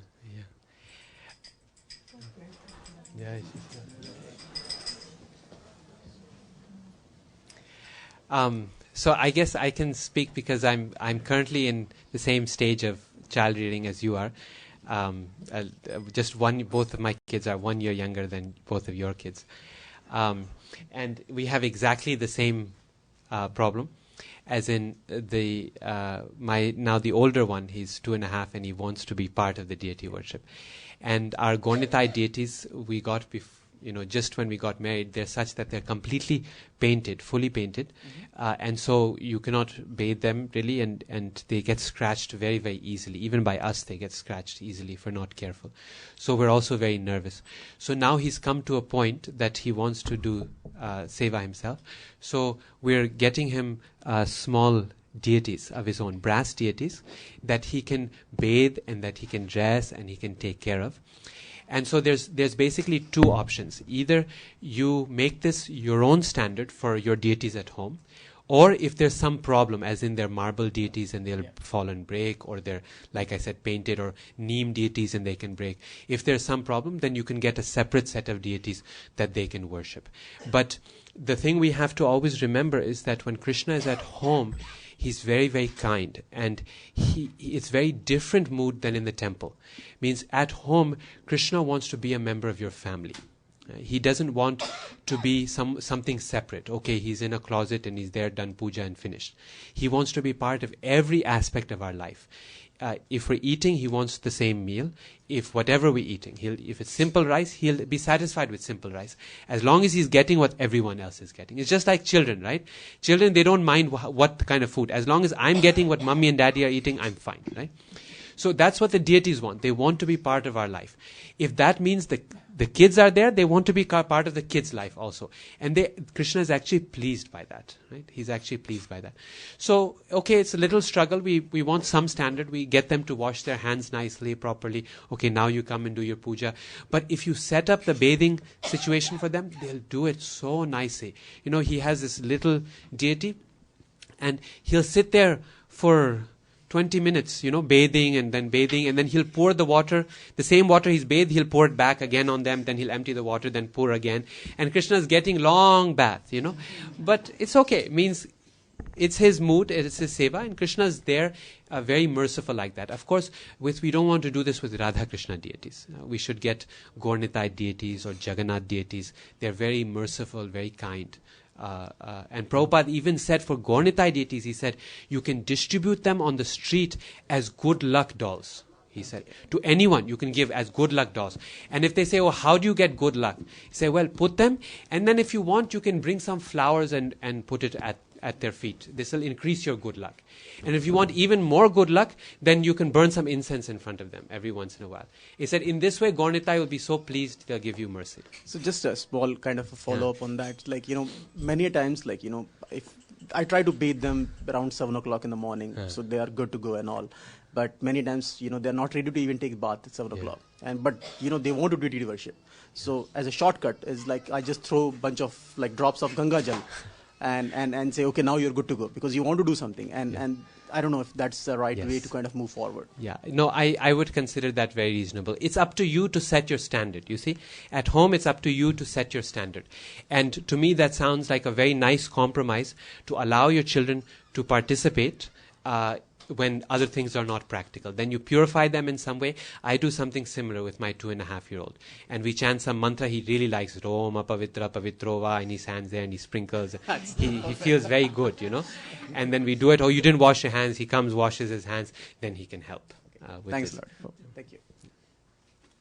Mataji, okay, we'll complete the... Okay, yes, you can do. Hare Krishna, Prabhu and Mataji. Thank you so much. This is so wonderful. My question was, my son actually is chanting, and he does lots, many things. He's just because of devotee association, and he has his own deities. Recently, just because, I wanted him to get into a little sports, so, he can have some good thing. So he started playing tennis. So now he loves tennis to such an extent that he wants to be a tennis player sometime. So when we have this conversation, I tell him that think about it if it's Krishna conscious. And then he tells me, I'm sure Krishna must be playing ball games in Goloka. So if I do very well here, I can go play with him there. So I tell him that, but still we don't know whether we really want to think about becoming number one and things like that. But he just loves to play. He goes, whenever he has time, we have a tennis court next, very close, and he'll go play with some of his friends. So my question is, for Krishna conscious kids, he's trying to chant 7 rounds now. So my concern is that I don't want him to go away from Krishna. So do you think that it is okay to encourage, because that is something that is there in him now, he just loves to play. Even as a kid, he'd always loved to play anything to do with the ball. And then he'll tell me stories from Bhagavatam, which I narrated. He'll tell me, you remember that the demon that Krishna picked up from the root of the tree and he hit the demon? Maybe that's how cricket started. He all these concocted things he'll make up with related to whatever he loves, and he'll tell, Krishna, I'll talk to Dr. Krishna. So I love both of you. He's 10 now. He's 10. It's natural at a certain age. It's natural for children to have those types of aspirations. The kids at that age, they want to grow up to be a policeman. 90% of kids, but you see what percentage actually become policemen. And 90% want to be firefighters, and the parents say, yes, you'll be firefighter one day, and they grow up and they become a software engineer. So means at some age it's natural, and the fact that he's connecting it to Krishna is very good. I think the thing you have to be more concerned about is the type of association he's getting on and off the court. That's the thing to make sure that association, to talk to him about it, what is he learning there, and so on. If that enthusiasm, that passion for sports continues at a later age, where he actually, it's sort of into the high school years and so on, then it's something that really, at that age, he's old enough to actually think and talk about it. And at that point, then the parents need to really talk to the child and figure out, okay, what are your goals in life?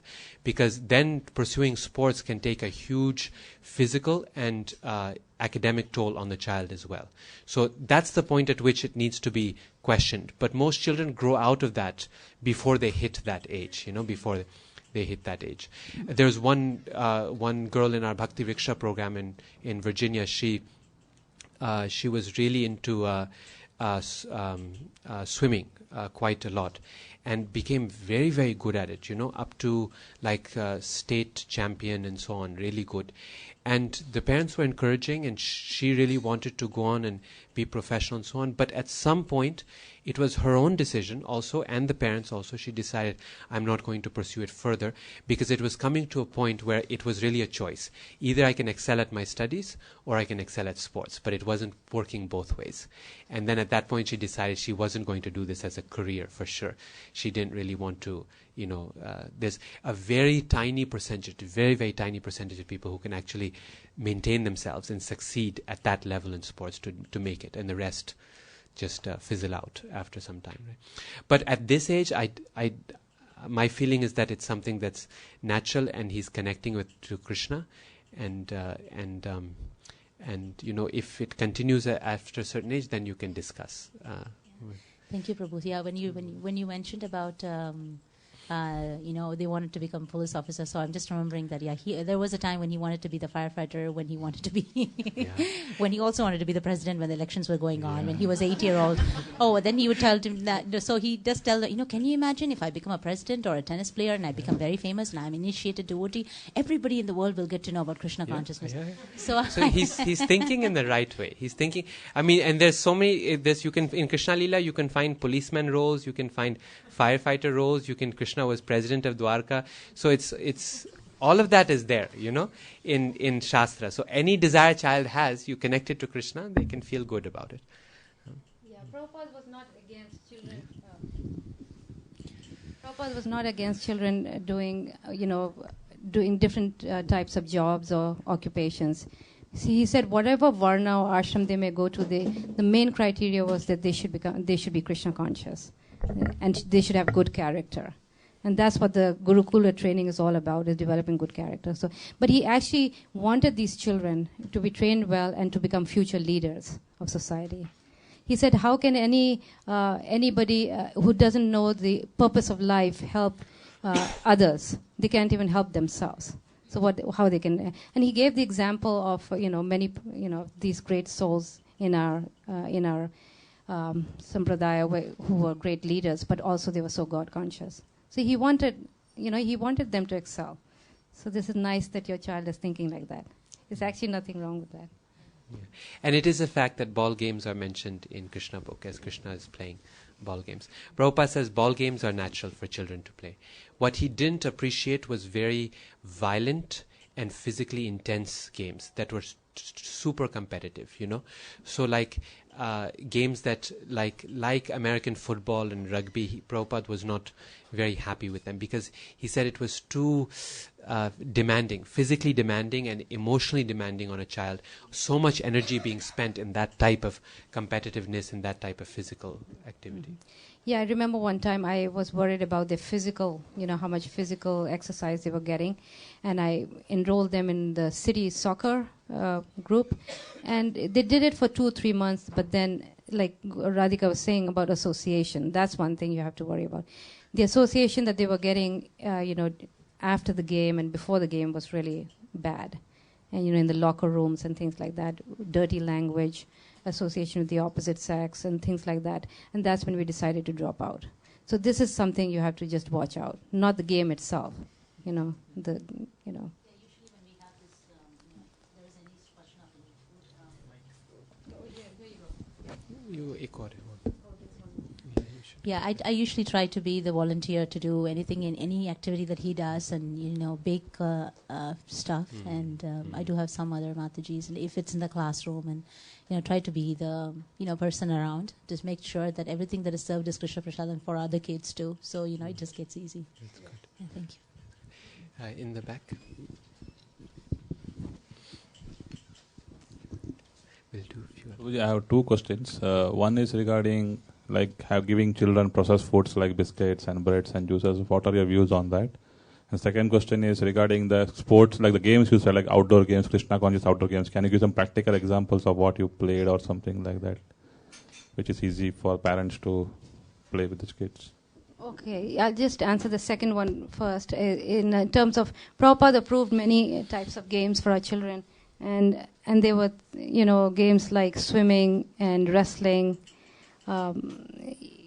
Yeah, pretty much like that. And ball games. And ball games. So and role playing. As children, I remember we used to spend hours reenacting scenes from Mahabharata, Krishna book, Ramayana, becoming different characters. These are things that Krishna used to do as a child.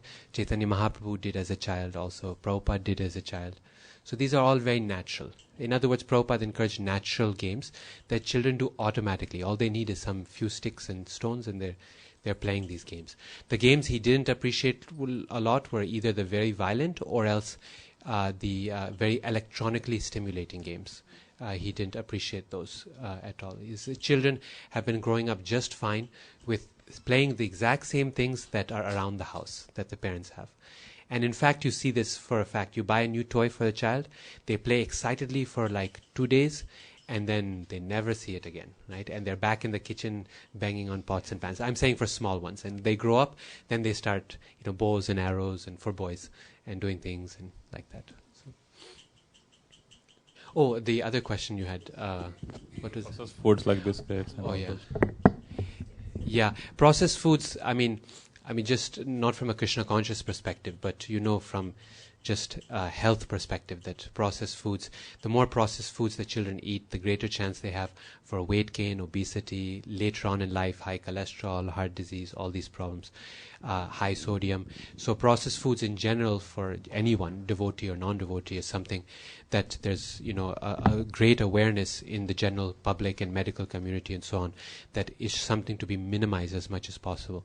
Now, in terms of eating bread and so on, also the same point applies, that when we eat grains cooked by non-devotees, then we're basically accepting their consciousness into our own mind and body. So it's not so difficult if we are like some bread. Just recently, we have a very good devotee family in where we live, and they have a small child and so on. And for years, they were eating prasadam nicely, but they were really attached to the bread, the morning bread or whatever. But gradually now, since they got a child, they've decided, no, we have to practice nicely. And they bought a bread machine, and you put the ingredients in, you set it at night. In the morning, you wake up to the smell of fresh bread. And frankly, it's very easy, very simple, very straightforward. In that way, you can offer that to the deities nicely, proudly, that Krishna, this is something I cooked with good, pure ingredients. Most types of breads outside have mono and diglycerides in them. 99% of breads have mono and diglycerides, which are basically meat products. So these days, to find purity in anything is nearly impossible. So it's best if we can do all of these things in simple solutions, simple solutions. Processed foods are not really necessary for upkeep. There's one question that was in the back, and then we can come up here. Yes, Hare Krishna, Prabhuji, Mataji. It was a very nice talk, thank you. As I listen and hear today, I sort of wonder if what you're trying to say is something more about teaching kids to be more discerning. To have a question about onions and garlic, or to understand which sport. I think part of the teaching is to know material modes of nature, to discern the material object, to understand what it is that you're interfacing with. Today you spoke about a TV or a computer. When that child grows up, it will be something else. It's not the object, it's the understanding what the object is doing to you. And the parent has to model that. So if they watch TV and don't allow the child to, then it becomes that it gives them actually a more confusing message, right? To have phones with you all the time, putting on even one movie and watching that. So in my mind, it's even more in depth to teach something more deeper, you know. And I think children from age of 3 or 4 can start to. Why are you watching this program? What does it do for you? What is it making you think? You know, this sort of inquiry, and then they themselves would choose not to do this, and that is a better force. So I just want to clarify, you know, because sometimes the tapas and austerity, if it causes disturbance in the mind, then it's much more harmful, or it disturbs others. My son, only about a month ago, in fact, it was just before Christmas, I think, at his school, they were talking about some subject, and I actually don't remember what it was, but he stood up and said, "Oh, meat eating is cruel," to the whole class. And everybody, well, meat eaters except him, you know. So, and of course the teacher wrote me email, you know, that everybody was upset. So, but for me, my teaching for him is to realize the world he lives in. You know, it's not his position to always be the person to give out this, bring advice, right? Maybe that's not the right time or the right place. So there's this moderation. He's 11, so he has to learn to moderate and know when he does something, right? And I think Srila Prabhupada also was, when he first came to the US, he lived somewhere, and I can't remember, but it was in the Midwest. And he stayed with a family. They were meat eaters, but he respected that. I mean, I heard the story about this from the temple here. So I believe that, you know, so I think in each case there's a discernment on the part of the human being, understanding who you're disturbing, your internal disturbance. So what are your thoughts on this, and how did you evolve that teaching to the children? So, am I making sense? Yes, actually you are. You know, it makes sense what you're saying. And that's the whole idea for me, was to give this all-round education where we just don't focus on just the practice, but also, like you said, the discernment, where we actually make a deep study of the Shastra according to the level. And that would be the next part of our seminar, which is coming up, which gives the children the intelligence to understand. And from very early on, we inculcate in them the capacity to distinguish with, you know, to reason. You know, we sometimes think that should be left to the college people who go to college. But really, that kind of reasoning and logical, questioning comes very early. In other words, children, are able to understand, of course, through the study of Shastra, because a Shastra book goes beyond just a moral science book. This is good, you have to honor your father and mother, and that's it. That's the end of the story. It goes beyond that. Shastra goes deeply into deep analysis of why we want to be like that, you know, and why it makes sense. And this is what Prabhupada's books does to our children. It gives them, like you said, your child so wonderfully, he stood up, right, and said that. And it's this kind of faith and this, that confidence that we want to develop in our children as to why they're devotees, why they want to. And that comes through our next part of our seminar, which is through Shastra reading. You know. Thank you. Okay.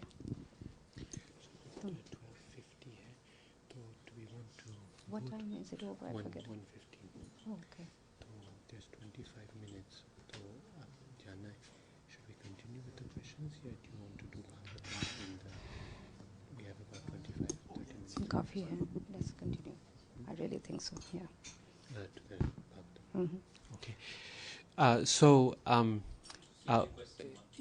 We have about 25 minutes left in this session here. And we really want to cover one particular section of the next part before lunch. Otherwise, it's going to be too much material for the next part. So I know there are many questions and hands there, and these period question answers, I know we won't be able to cover everyone, but we'll have question answers again after the next session. You can bring up some questions there again, okay? So if it's okay, we'll just move on to this next point. I think it's very important, and this last question was a nice transition to it. And then we break for lunch, and then when we come back, we'll have more time for questions and the third part of the seminar. So, books are the basis. This is about the academic curriculum. And this is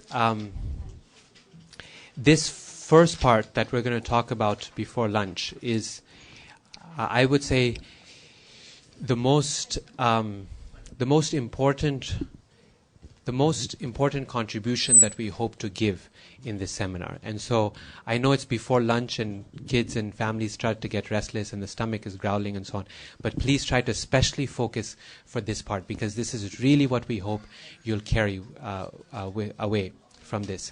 And the idea behind this is that we want to give our children an education that's based upon Shastra, specifically on the study of Srimad Bhagavatam.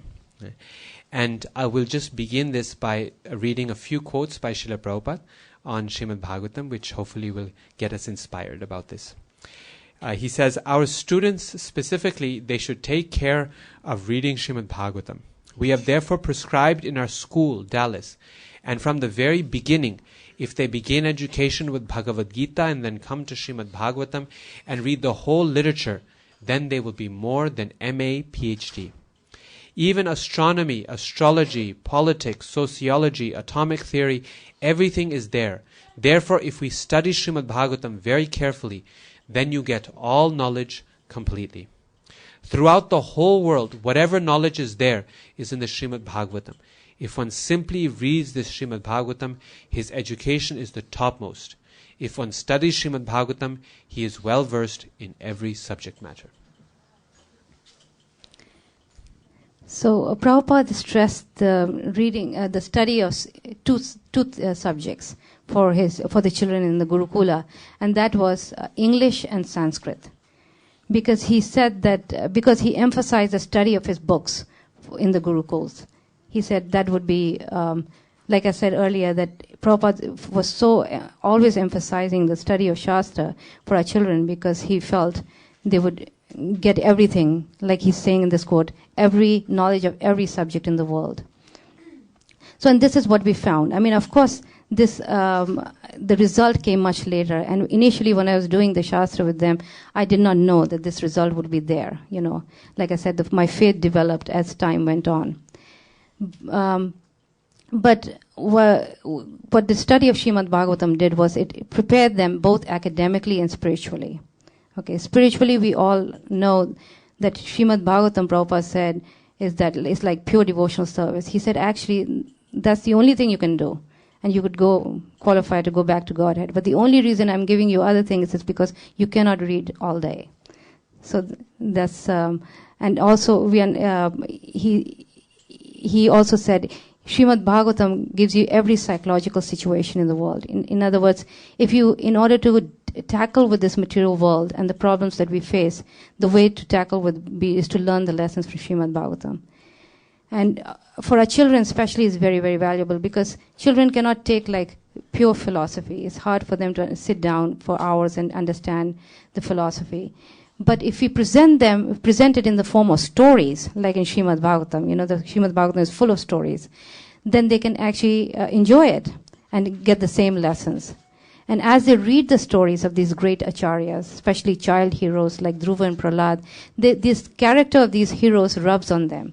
And as they get older, they are more capable of understanding the instructions. And they take it. And you can see, as you teach them, how they identify with these people, and they want to be like them. So, and academically also, Srimad Bhagavatam is very powerful, because it gives us the tools, the skills that we want to inculcate in our children. We have to teach them certain skills in life, right? Certain concepts. And that's what primary education is all about, where we're teaching our children some skills and some concepts. But here, what we are saying is that we teach these same skills from Prabhupada's books. In other words, instead of some other books, outside books, we teach them from Prabhupada's books. In other words, from the spiritual books.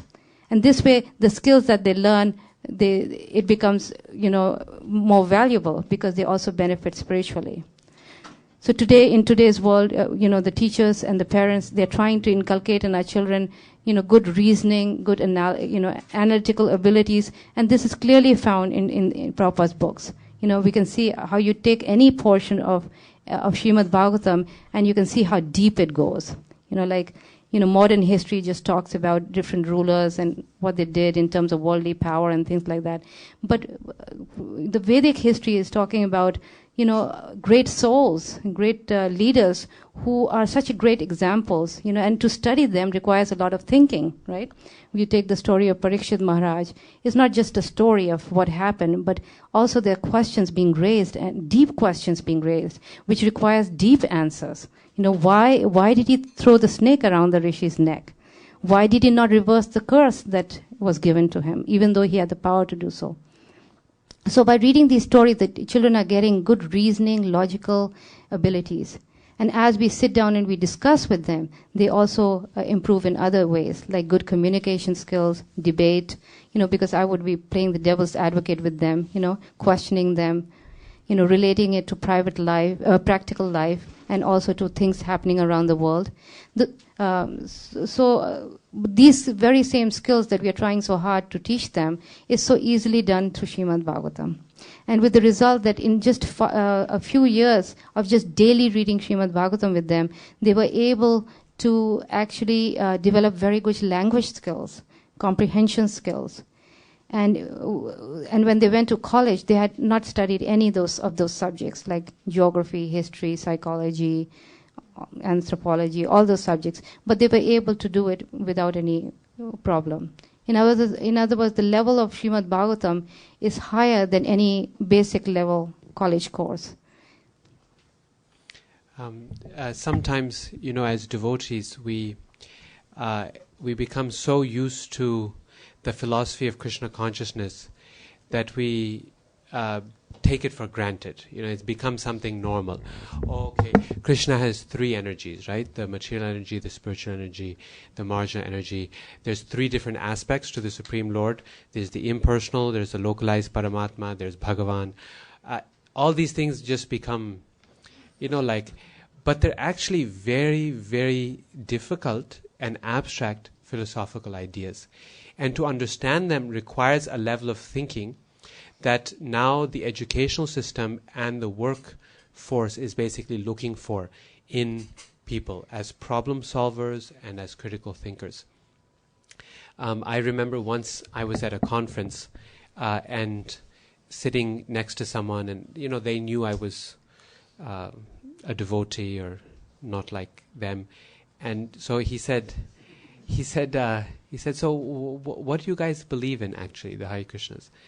And I started off by saying, well, the basics, that we believe that we're not this material body, that all the labels that we put on the body are not actually us, we're the spirit soul, and the spirit soul is eternal. And then I was going on to talk about other things, how God is a person. And he said, stop, hold on right there. He said, what did you say? He said, that we're not this body, we're the spirit soul? Wow, that's deep, man. That's really deep. And I was sitting at an academic conference with someone, PhD and so. And at that point, I remember thinking, yeah, that is deep. I've been rattling this off, thinking that, just basic philosophy, what difference does it make? The idea that this whole world is energy, it's Krishna's material energy, right? To think of this as an abstract emanation, like the sun rays come from the sun, that takes a lot of philosophical work to get to that level of abstraction. But we do it in regular Bhagavatam classes. And our children can do it at very young ages. You look at vocabulary levels that you find in Prabhupada's books. Right? That vocabulary level is not, the average person doesn't have it. I remember also as a child, my parents were running Govinda's restaurant for some time. And at the restaurant, we used to introduce people to the food and so on, and take their cash money and clean the tables. But at the end, if they were interested, we'd show them some of Prabhupada's books. There was a bookshelf. And one time a couple was interested, and I was excitedly telling them, this is what it's talking about and so on. But after a while, I realized they weren't listening to what I was saying. The one the wife turned to the husband and said, "Wow, did you hear his vocabulary?" He said, "Ecstatic? What does that mean? Transcendental?" And we throw around these words like ecstatic and transcendental and superior and internal and external. And this is not average vocabulary, right? It's not average vocabulary. Prabhupada's vocabulary level is really, really high, right? Really high. SAT, ACT stuff, very simple in comparison to words like demeanor. And I remember studying once Bhagavad Gita, we would underline the words, the vocabulary words that were difficult, so we could look them up in the dictionary. And I remember it was O sign of Bharata, right? S-C-I-O-N. What does Sion mean? So we looked it up, we learned it, figured it out. Now you talk to the average person. There's a Toyota model, right? That's called Sion. It's a part of. You ask them, what does Sion mean? Does anyone know? So no one knows what Sion means, but we use the word on a regular basis, right? Sion, O sign of Bharata. So the point being is that we should not underestimate the gift that Prabhupada has given us in these books.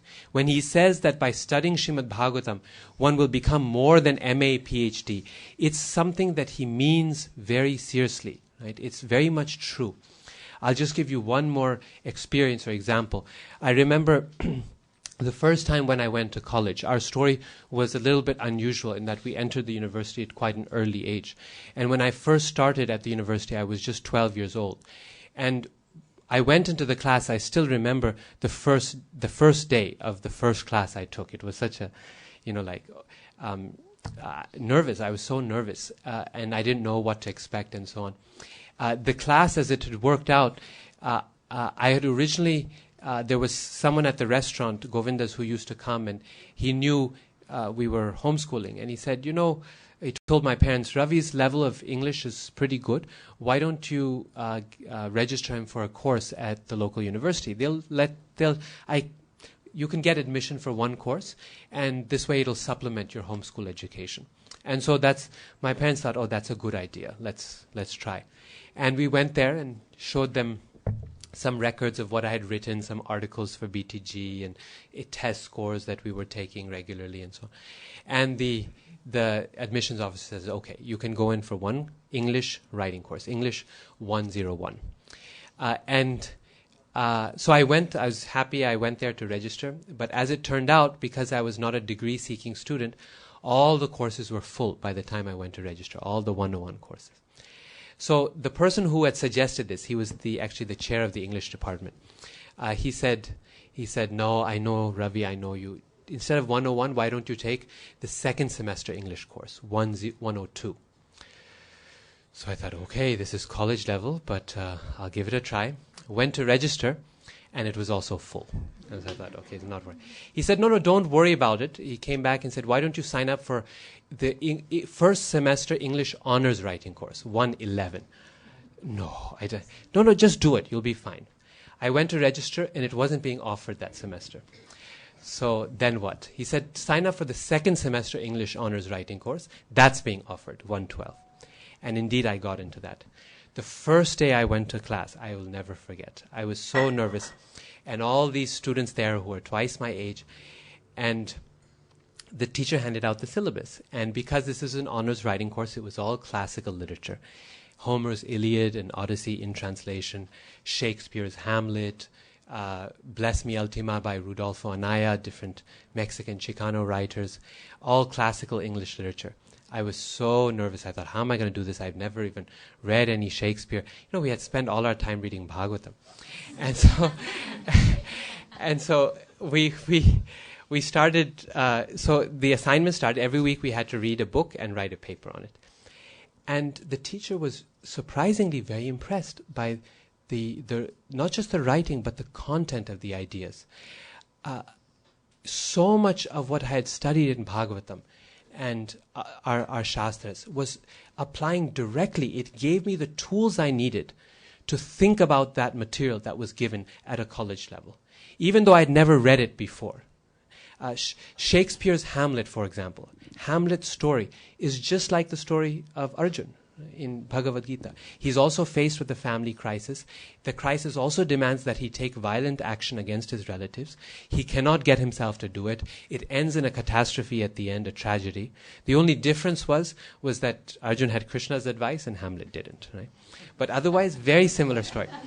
So the point is, writing a paper about that, I was going, wow, Shakespeare here, he's talking about reincarnation. Did anyone notice it? And the teacher was really happy with. I remember the Homer's Odyssey. They were always talking about these kings and the Greek, heroes and so on. And every time they'd stop and they'd have a big banquet and meal and drink and so on. And I remember writing an article on the nature of eating and banquets in Homer's Odyssey. And that came all from Chaitanya Charitamrita. You see, because you see Chaitanya Charitamrita, every time something happens, they're all sitting down to take prasadam together. Half the book is about, they went here, they went there, they danced 1 hour in kirtan, and then they had sat down and took prasadam together. And there was rice and this and that, and 6 types of ingredients here, and then there's a long list, 20 items, and then it goes on, they went, Chaitanya Mahaprabhu walked for some more time, did more kirtan, and then there was prasad, and then so the point being is that the ability to think philosophically, to think intellectually, culturally, emotional maturity, all of that is found there in the Shastras, in Prabhupada's books.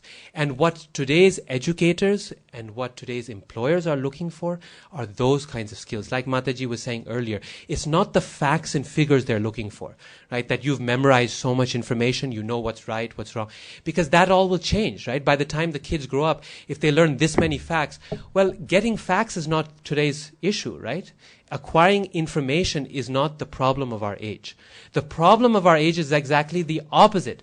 We've got way too much information, way too much data on our hands, and among the top 10 skills that employers are looking for today, just recently I was attending one of this at the Career Center for our majors at the university, and like number 3 or 4 was how to process data. How to analyze it, how to make sense of it, how to evaluate it, how to prioritize it. Those are the skills they're looking for.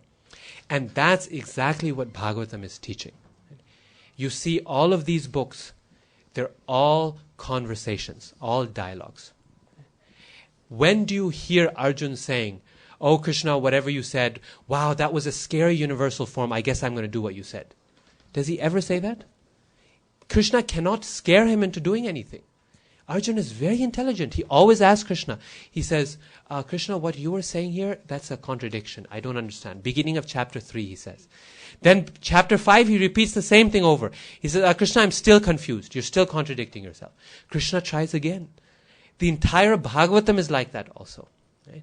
So it's not valuing blind learning. It's not religious education in the way we think of religion from India. Beta baith ke karo, chupchap karo. Nay, don't tell me don't ask me any questions. Just do it. It's good for you.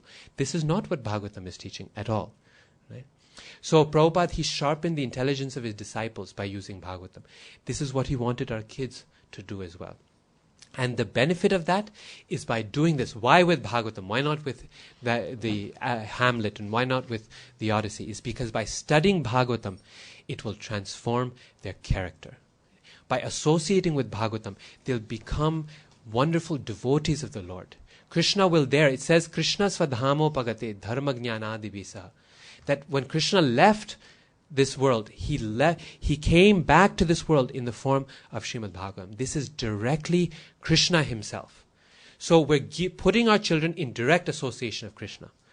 How can there be any problem with that? And how can there be any loss? Krishna says, I am the intelligence of the intelligent. So we put our children in direct association with Krishna. They will turn out to be great devotees of the Lord. At the same time, they will also end up being very successful materially. It's a win-win situation. And therefore, right from the start, as soon as children can read, we need to read with them Srimad Bhagavatam. And my mother is going to talk about some of the techniques how to do that now.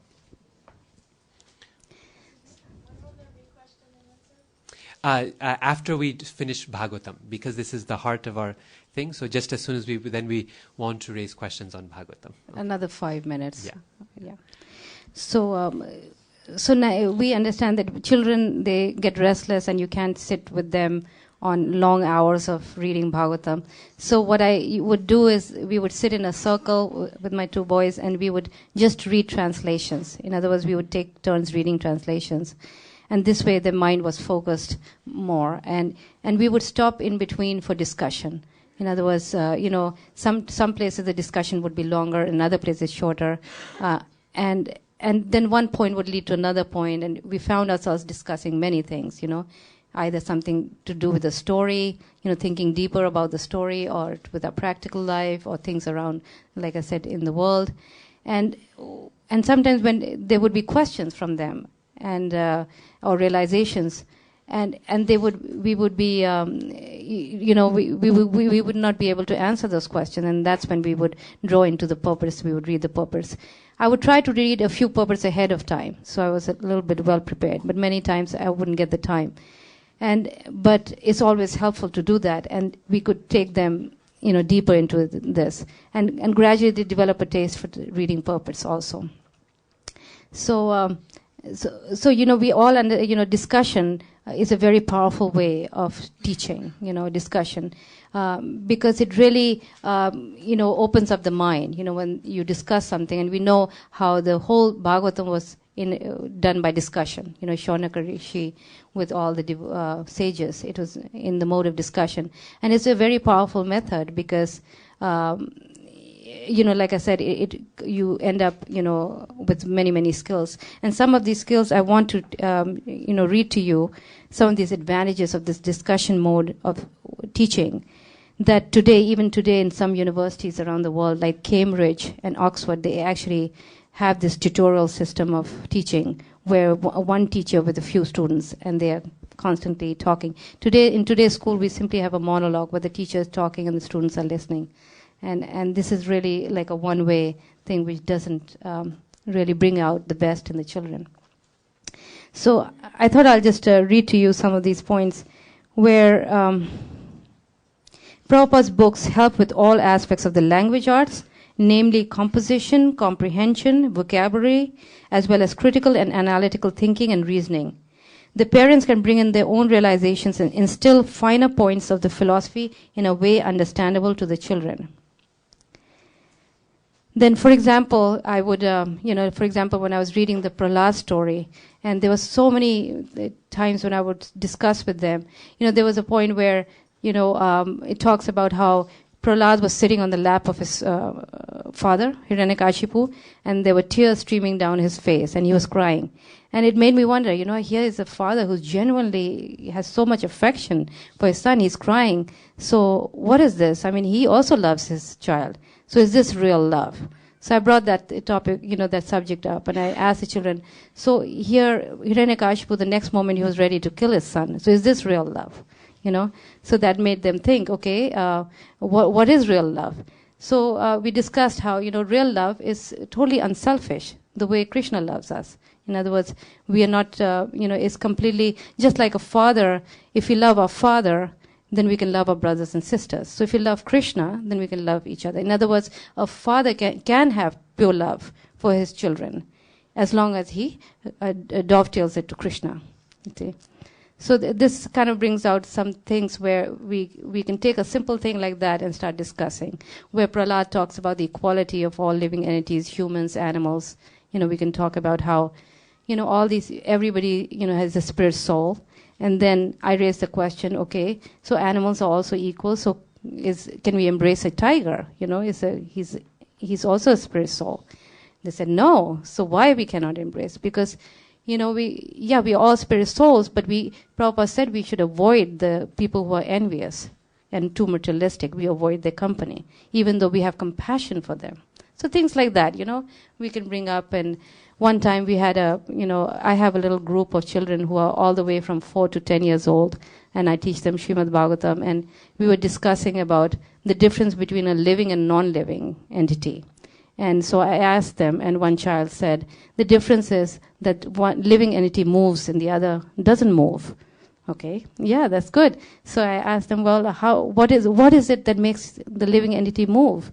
And he said, one child said, legs. So I said, well, earthworms don't have legs. So another child said, bones. And it was genuine. I mean, they actually, you're trying to teach them where does, life, what gives life. And the other child said, bones. Well, I said, earthworms don't have bones, like that. Or snakes don't have bones. And this way we went through all the different parts of the body to find out what is it that gives the ability to move and gives life, till they actually eventually realized that, okay, it's not the hair, it's not the stomach, it's not all these things, but it's actually the spirit soul that gives life.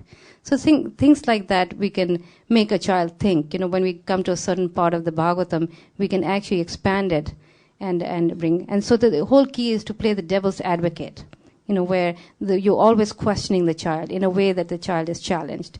And if your child is small, you can question in a way his ability to understand. And as he gets older, the challenge becomes more deeper and more challenging, like that. And this is where you see in Bhagavatam how Prabhupada uses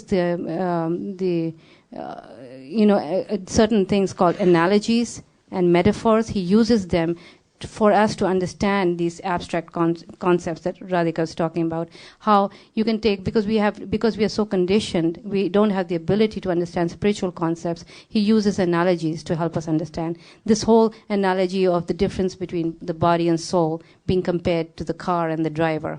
How Prabhupada uses that. And that makes a child, when the child does these analogies again and again, and it's at different levels. Some analogies are very easy.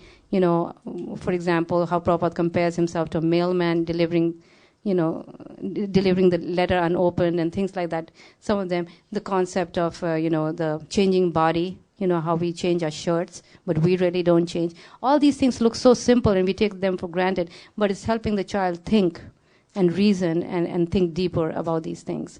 So they become very, and these are the things that again and again, and as a child grows older, it becomes harder and harder for the child, to understand. So, and by repeating it, but constant repetition, the child is able to understand these. Like Mataji was saying, how do you discern? I mean, it's like when you grow up with these things in the book, then you actually learn this ability to reason. You're going to school, but you don't take everything blindly.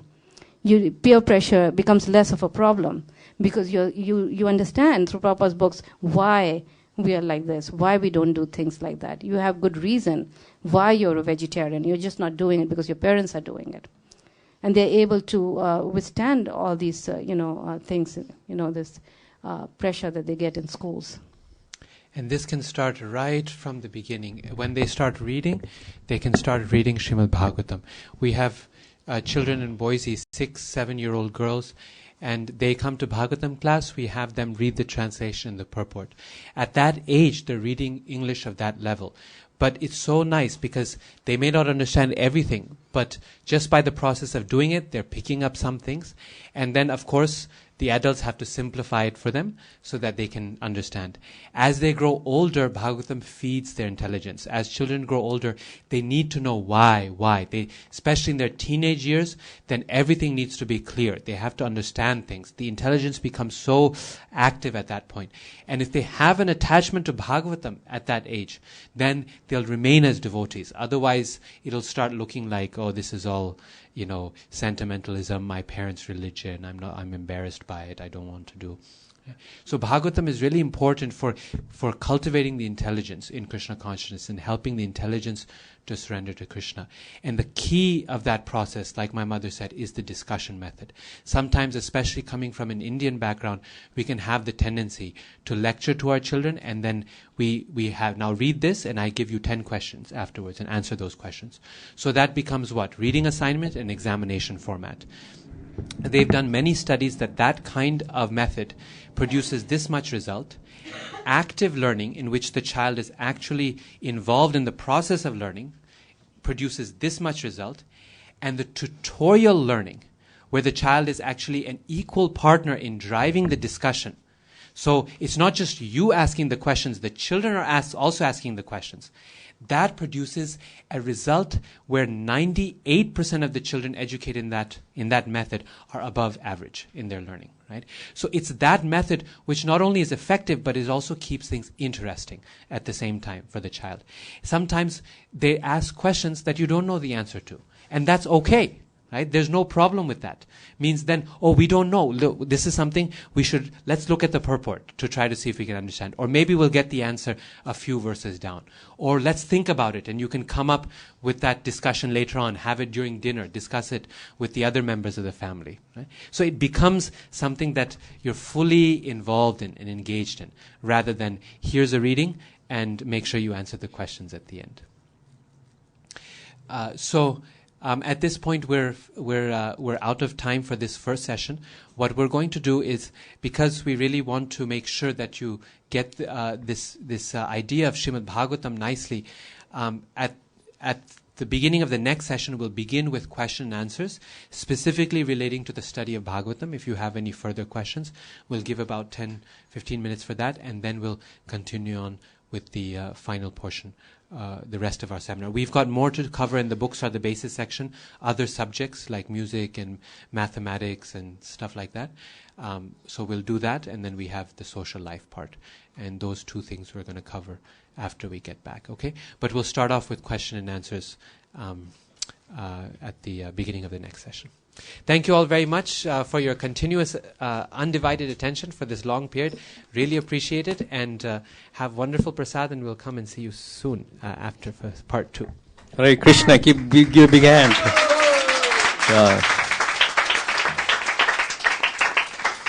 So thank you very much for the first session. So we'll have prasadam now. It will be served outside.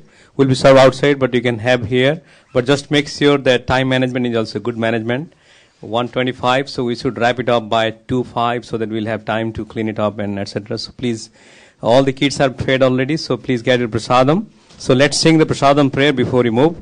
Mahaprasade Govinde, Namo Brahmane Vaishnave, Salpa Punya Badam Rajan, Vishwasanaiva Jayate, Sarira Vidyajal, Jodendriya Tahe Kal, Jive Fele Vishaya Sagare, Tar Madhye Jivati, Lobhamaya Sudurmati, Tak Jeta Kathina Sansare, Krishna Bada Dayamaya, Karibare Jivajaya, Saprasadanna Dilo Bhai, Sehi Annamrita Pao, Shri Shri Radha Krishna Gunagao, Premedako Shri Chaitanya Nitai, Jai Nimai Jai Nitai, Jai Shri Krishna Chaitanya, Prabhu Nityananda, Shri Advaita Gadadhara, Srivasadi Gaur Bhakta Vrinda, Hare Krishna Hare Krishna, Krishna Krishna Hare Hare, Hare Rama Hare Rama, Rama Rama Hare Hare. Mahaprasadam ki. One last note, those who have not paid the money, please see Vishakha Mataji, she is there, and please make sure that you get signed and provide your email to get the handouts in email, etc. Hare Krishna.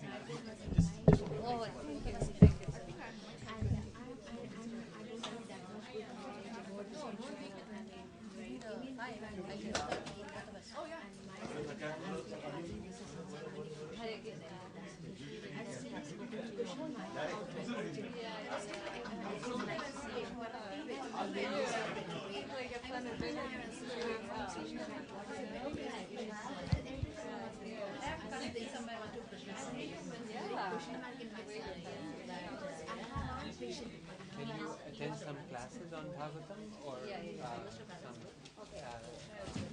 courses at the devotees? Because it's important to have some level of education Shastra oneself. Although you don't need a whole lot. My mother has not read Bhagavatam before she began teaching to us. but she read it with us. She would read the chapter a little bit in advance. She would see what's there and then she would read stuff. So you can still read Bhagavatam with your kids, even if you haven't read. Just read it with them. I told them, even I was in some kind of doubt with myself only. But there is no clarity. But I thought in terms of breakfast. No, then you have to attend classes at the temple. You need to read, study Bhagavatam yourself thoroughly, get association devotees. That's important, right? You have to be practicing Krishna consciousness yourself nicely.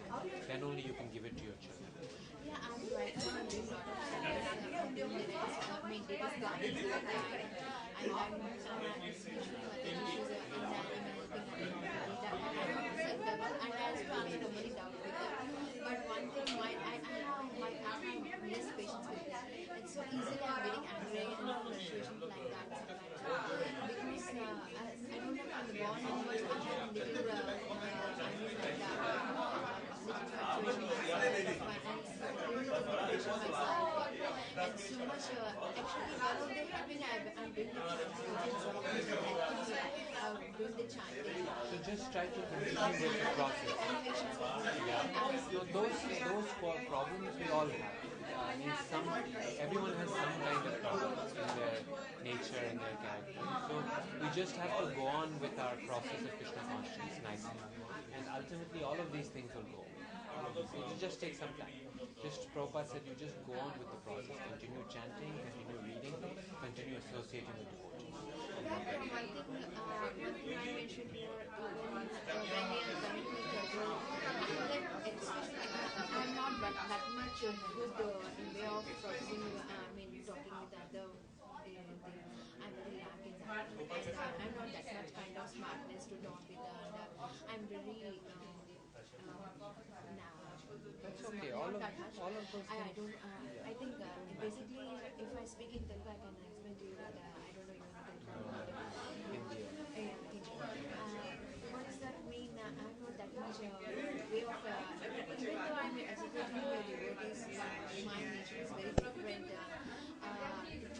Seeing the devotees when I'm seeing the devotees some kind of confidence with them. But when I'm seeing in my thing that I'm not that much confidence of me. Any time I'll be very depressed. We should remember that Krishna needs every kind of devotee.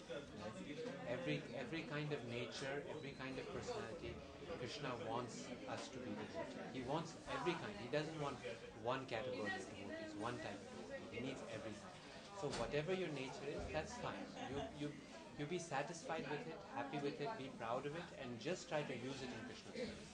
That's all. And then continue in your devotional service. All these things will get worked out. If I want to go to India, I never see this kind of institution. Because I saw you can find it in India. It's there. It's there. I'm staying in Hyderabad. Yeah. There's very nice community. My mother can give you some references of devotees there. Yeah. Very nice. See, if you see the non-devotees or anything, way of especially when you see the especially when you go see the women's side, because if the devotees of the women's, the nation is very different, and if the women's, if non-devotees of women, because typical women's mentality is very unbelievable, because sometimes they will be very smartness and sometimes they will be very obstinate and sometimes, especially way of talking, especially they want something to catch up on. You can discuss with my mother these things. She'll be better. So we'll wrap up for Prasadna and then otherwise we'll miss the time for Prasadna. Huh? Okay. Hare Krishna. Sure. I feel bad to have to ask, so I don't want to ask him for me. Sure. But have you ever encountered any families who have different standards, something like eating prasad, one working parent, one stay-at-home parent, and there's different honoring of prasad? Yeah. No, the thing is that Krishna is not fanatical, and the thing is, we have to know what the ultimate goal is, right? And then at the same time we have to be satisfied doing to the best of our ability. Right? So the point is that whatever it is. Everyone has their particular standard. The example I gave of, going to the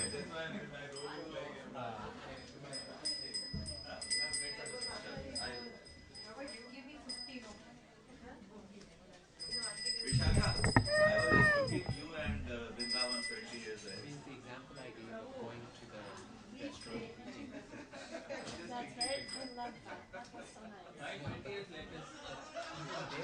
Vrindavan went to grow. That idea of complete compromise on Baba. Because I'm eating food that has been cut. Thank you. That's been cut using knife. I've also cut meat and served on plates like that. So I mean to say that it's something that I have taken as my personal compromise because I'm working on what I need to. I can't sit there with an empty plate. I need to do something. So I found that as my level. For someone else, I know other devotees who would never touch even fruits like that. So what I mean to say is that we need to find our standard and we need to stick with that standard. And then continuously try to that's the secret of Krishna. That we find a standard that we can maintain and stick to that. If it's okay, I just can't give up eating bread. No karmi, etc. I made that standard. Suppose. Then okay, I know that's my standard. I'm going to stick to it strictly and follow that. No compromise is not my standard. But then I know ultimately I have to give up the bread too. Right? And this is where I have to reach out.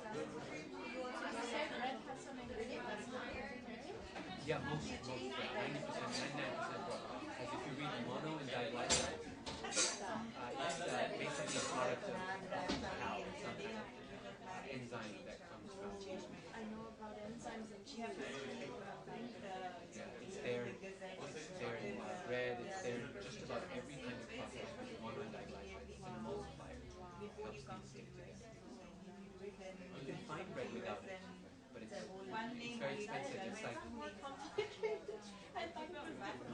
fresh made bread without it, you can find it, but it's like, it would be more like $4 a loaf. So all of a sudden then, making your own bread in a bread machine sounds a lot cheaper. It's actually, once you get the idea from the shop, it's really easy. It takes about 10 minutes to measure everything, stick it there and set the time.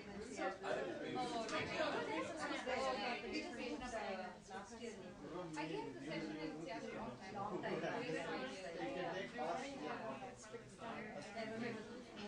As much as possible.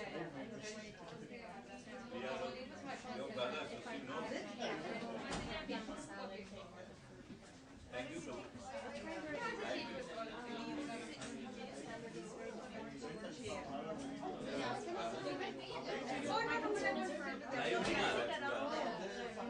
it's okay. I can sit for a little while. I have little need.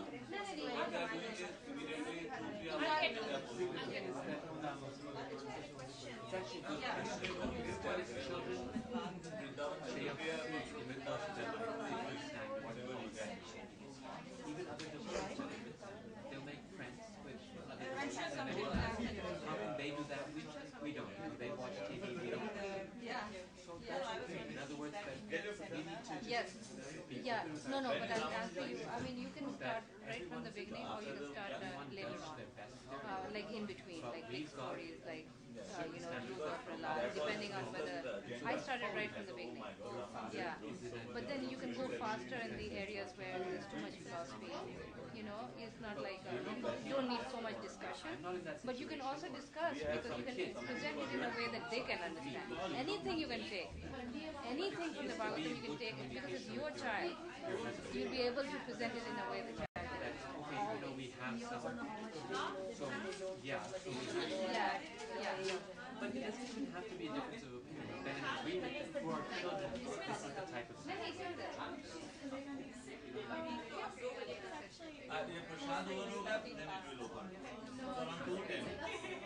What is your name?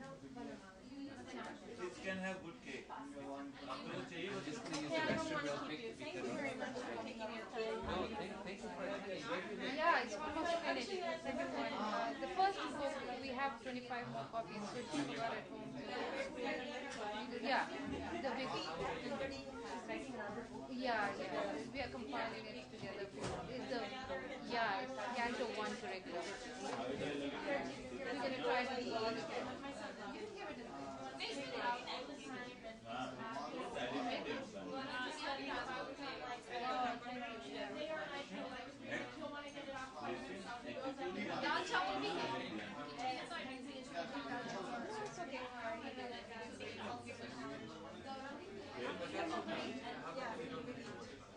You're going to miss the chance of it. Why don't you bring your plates and then we can ask him about it. How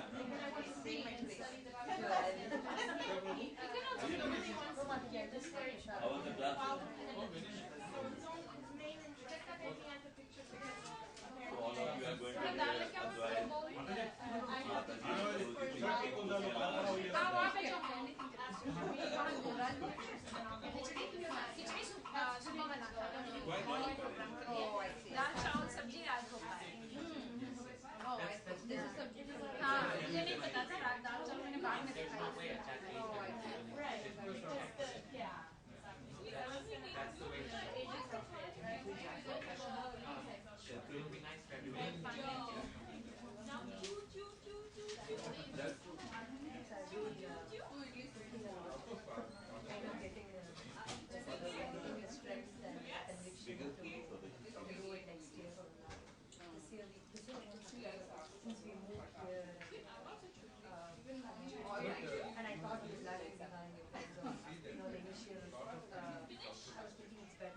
Can I take some dal chawal? Sorry, ho gaya kyunki- I'll bring him.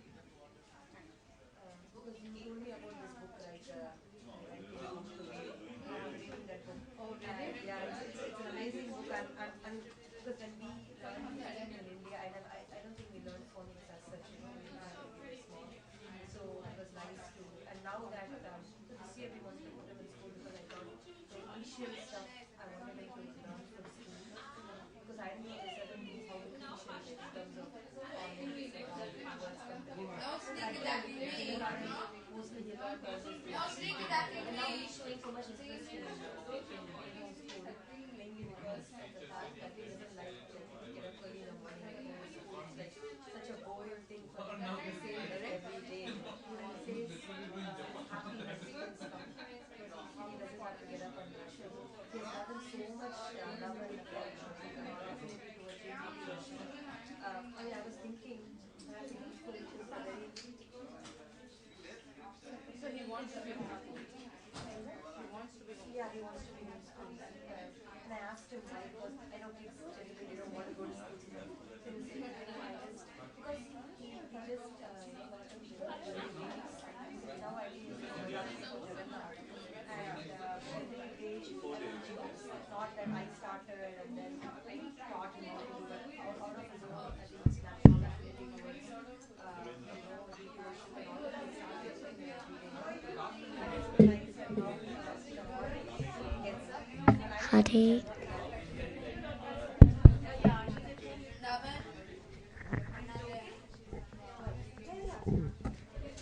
Hare Krishna, Hare Krishna.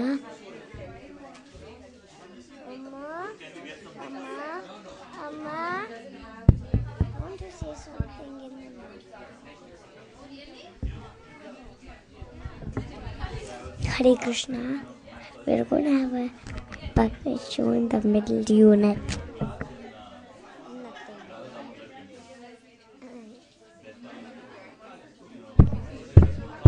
Where is Geeta Priya? Where is Geeta? Oh. Hare Krishna.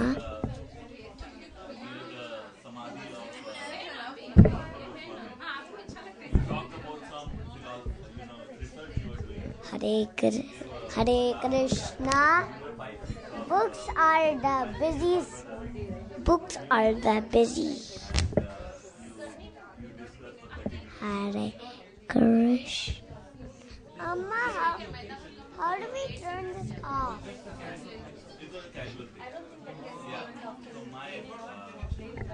I was working here and my father needed a heart surgery. So I took 2 months. Hare Krishna.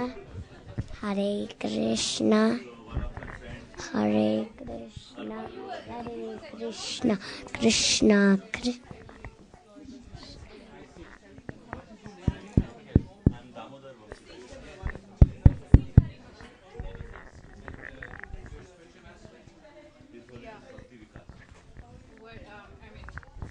Hare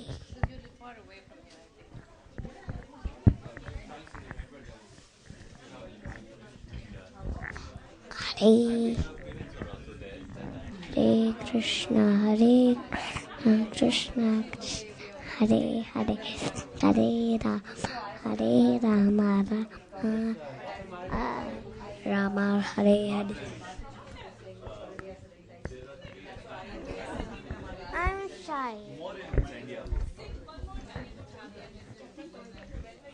Hare Krishna, Hare Krishna, Krishna.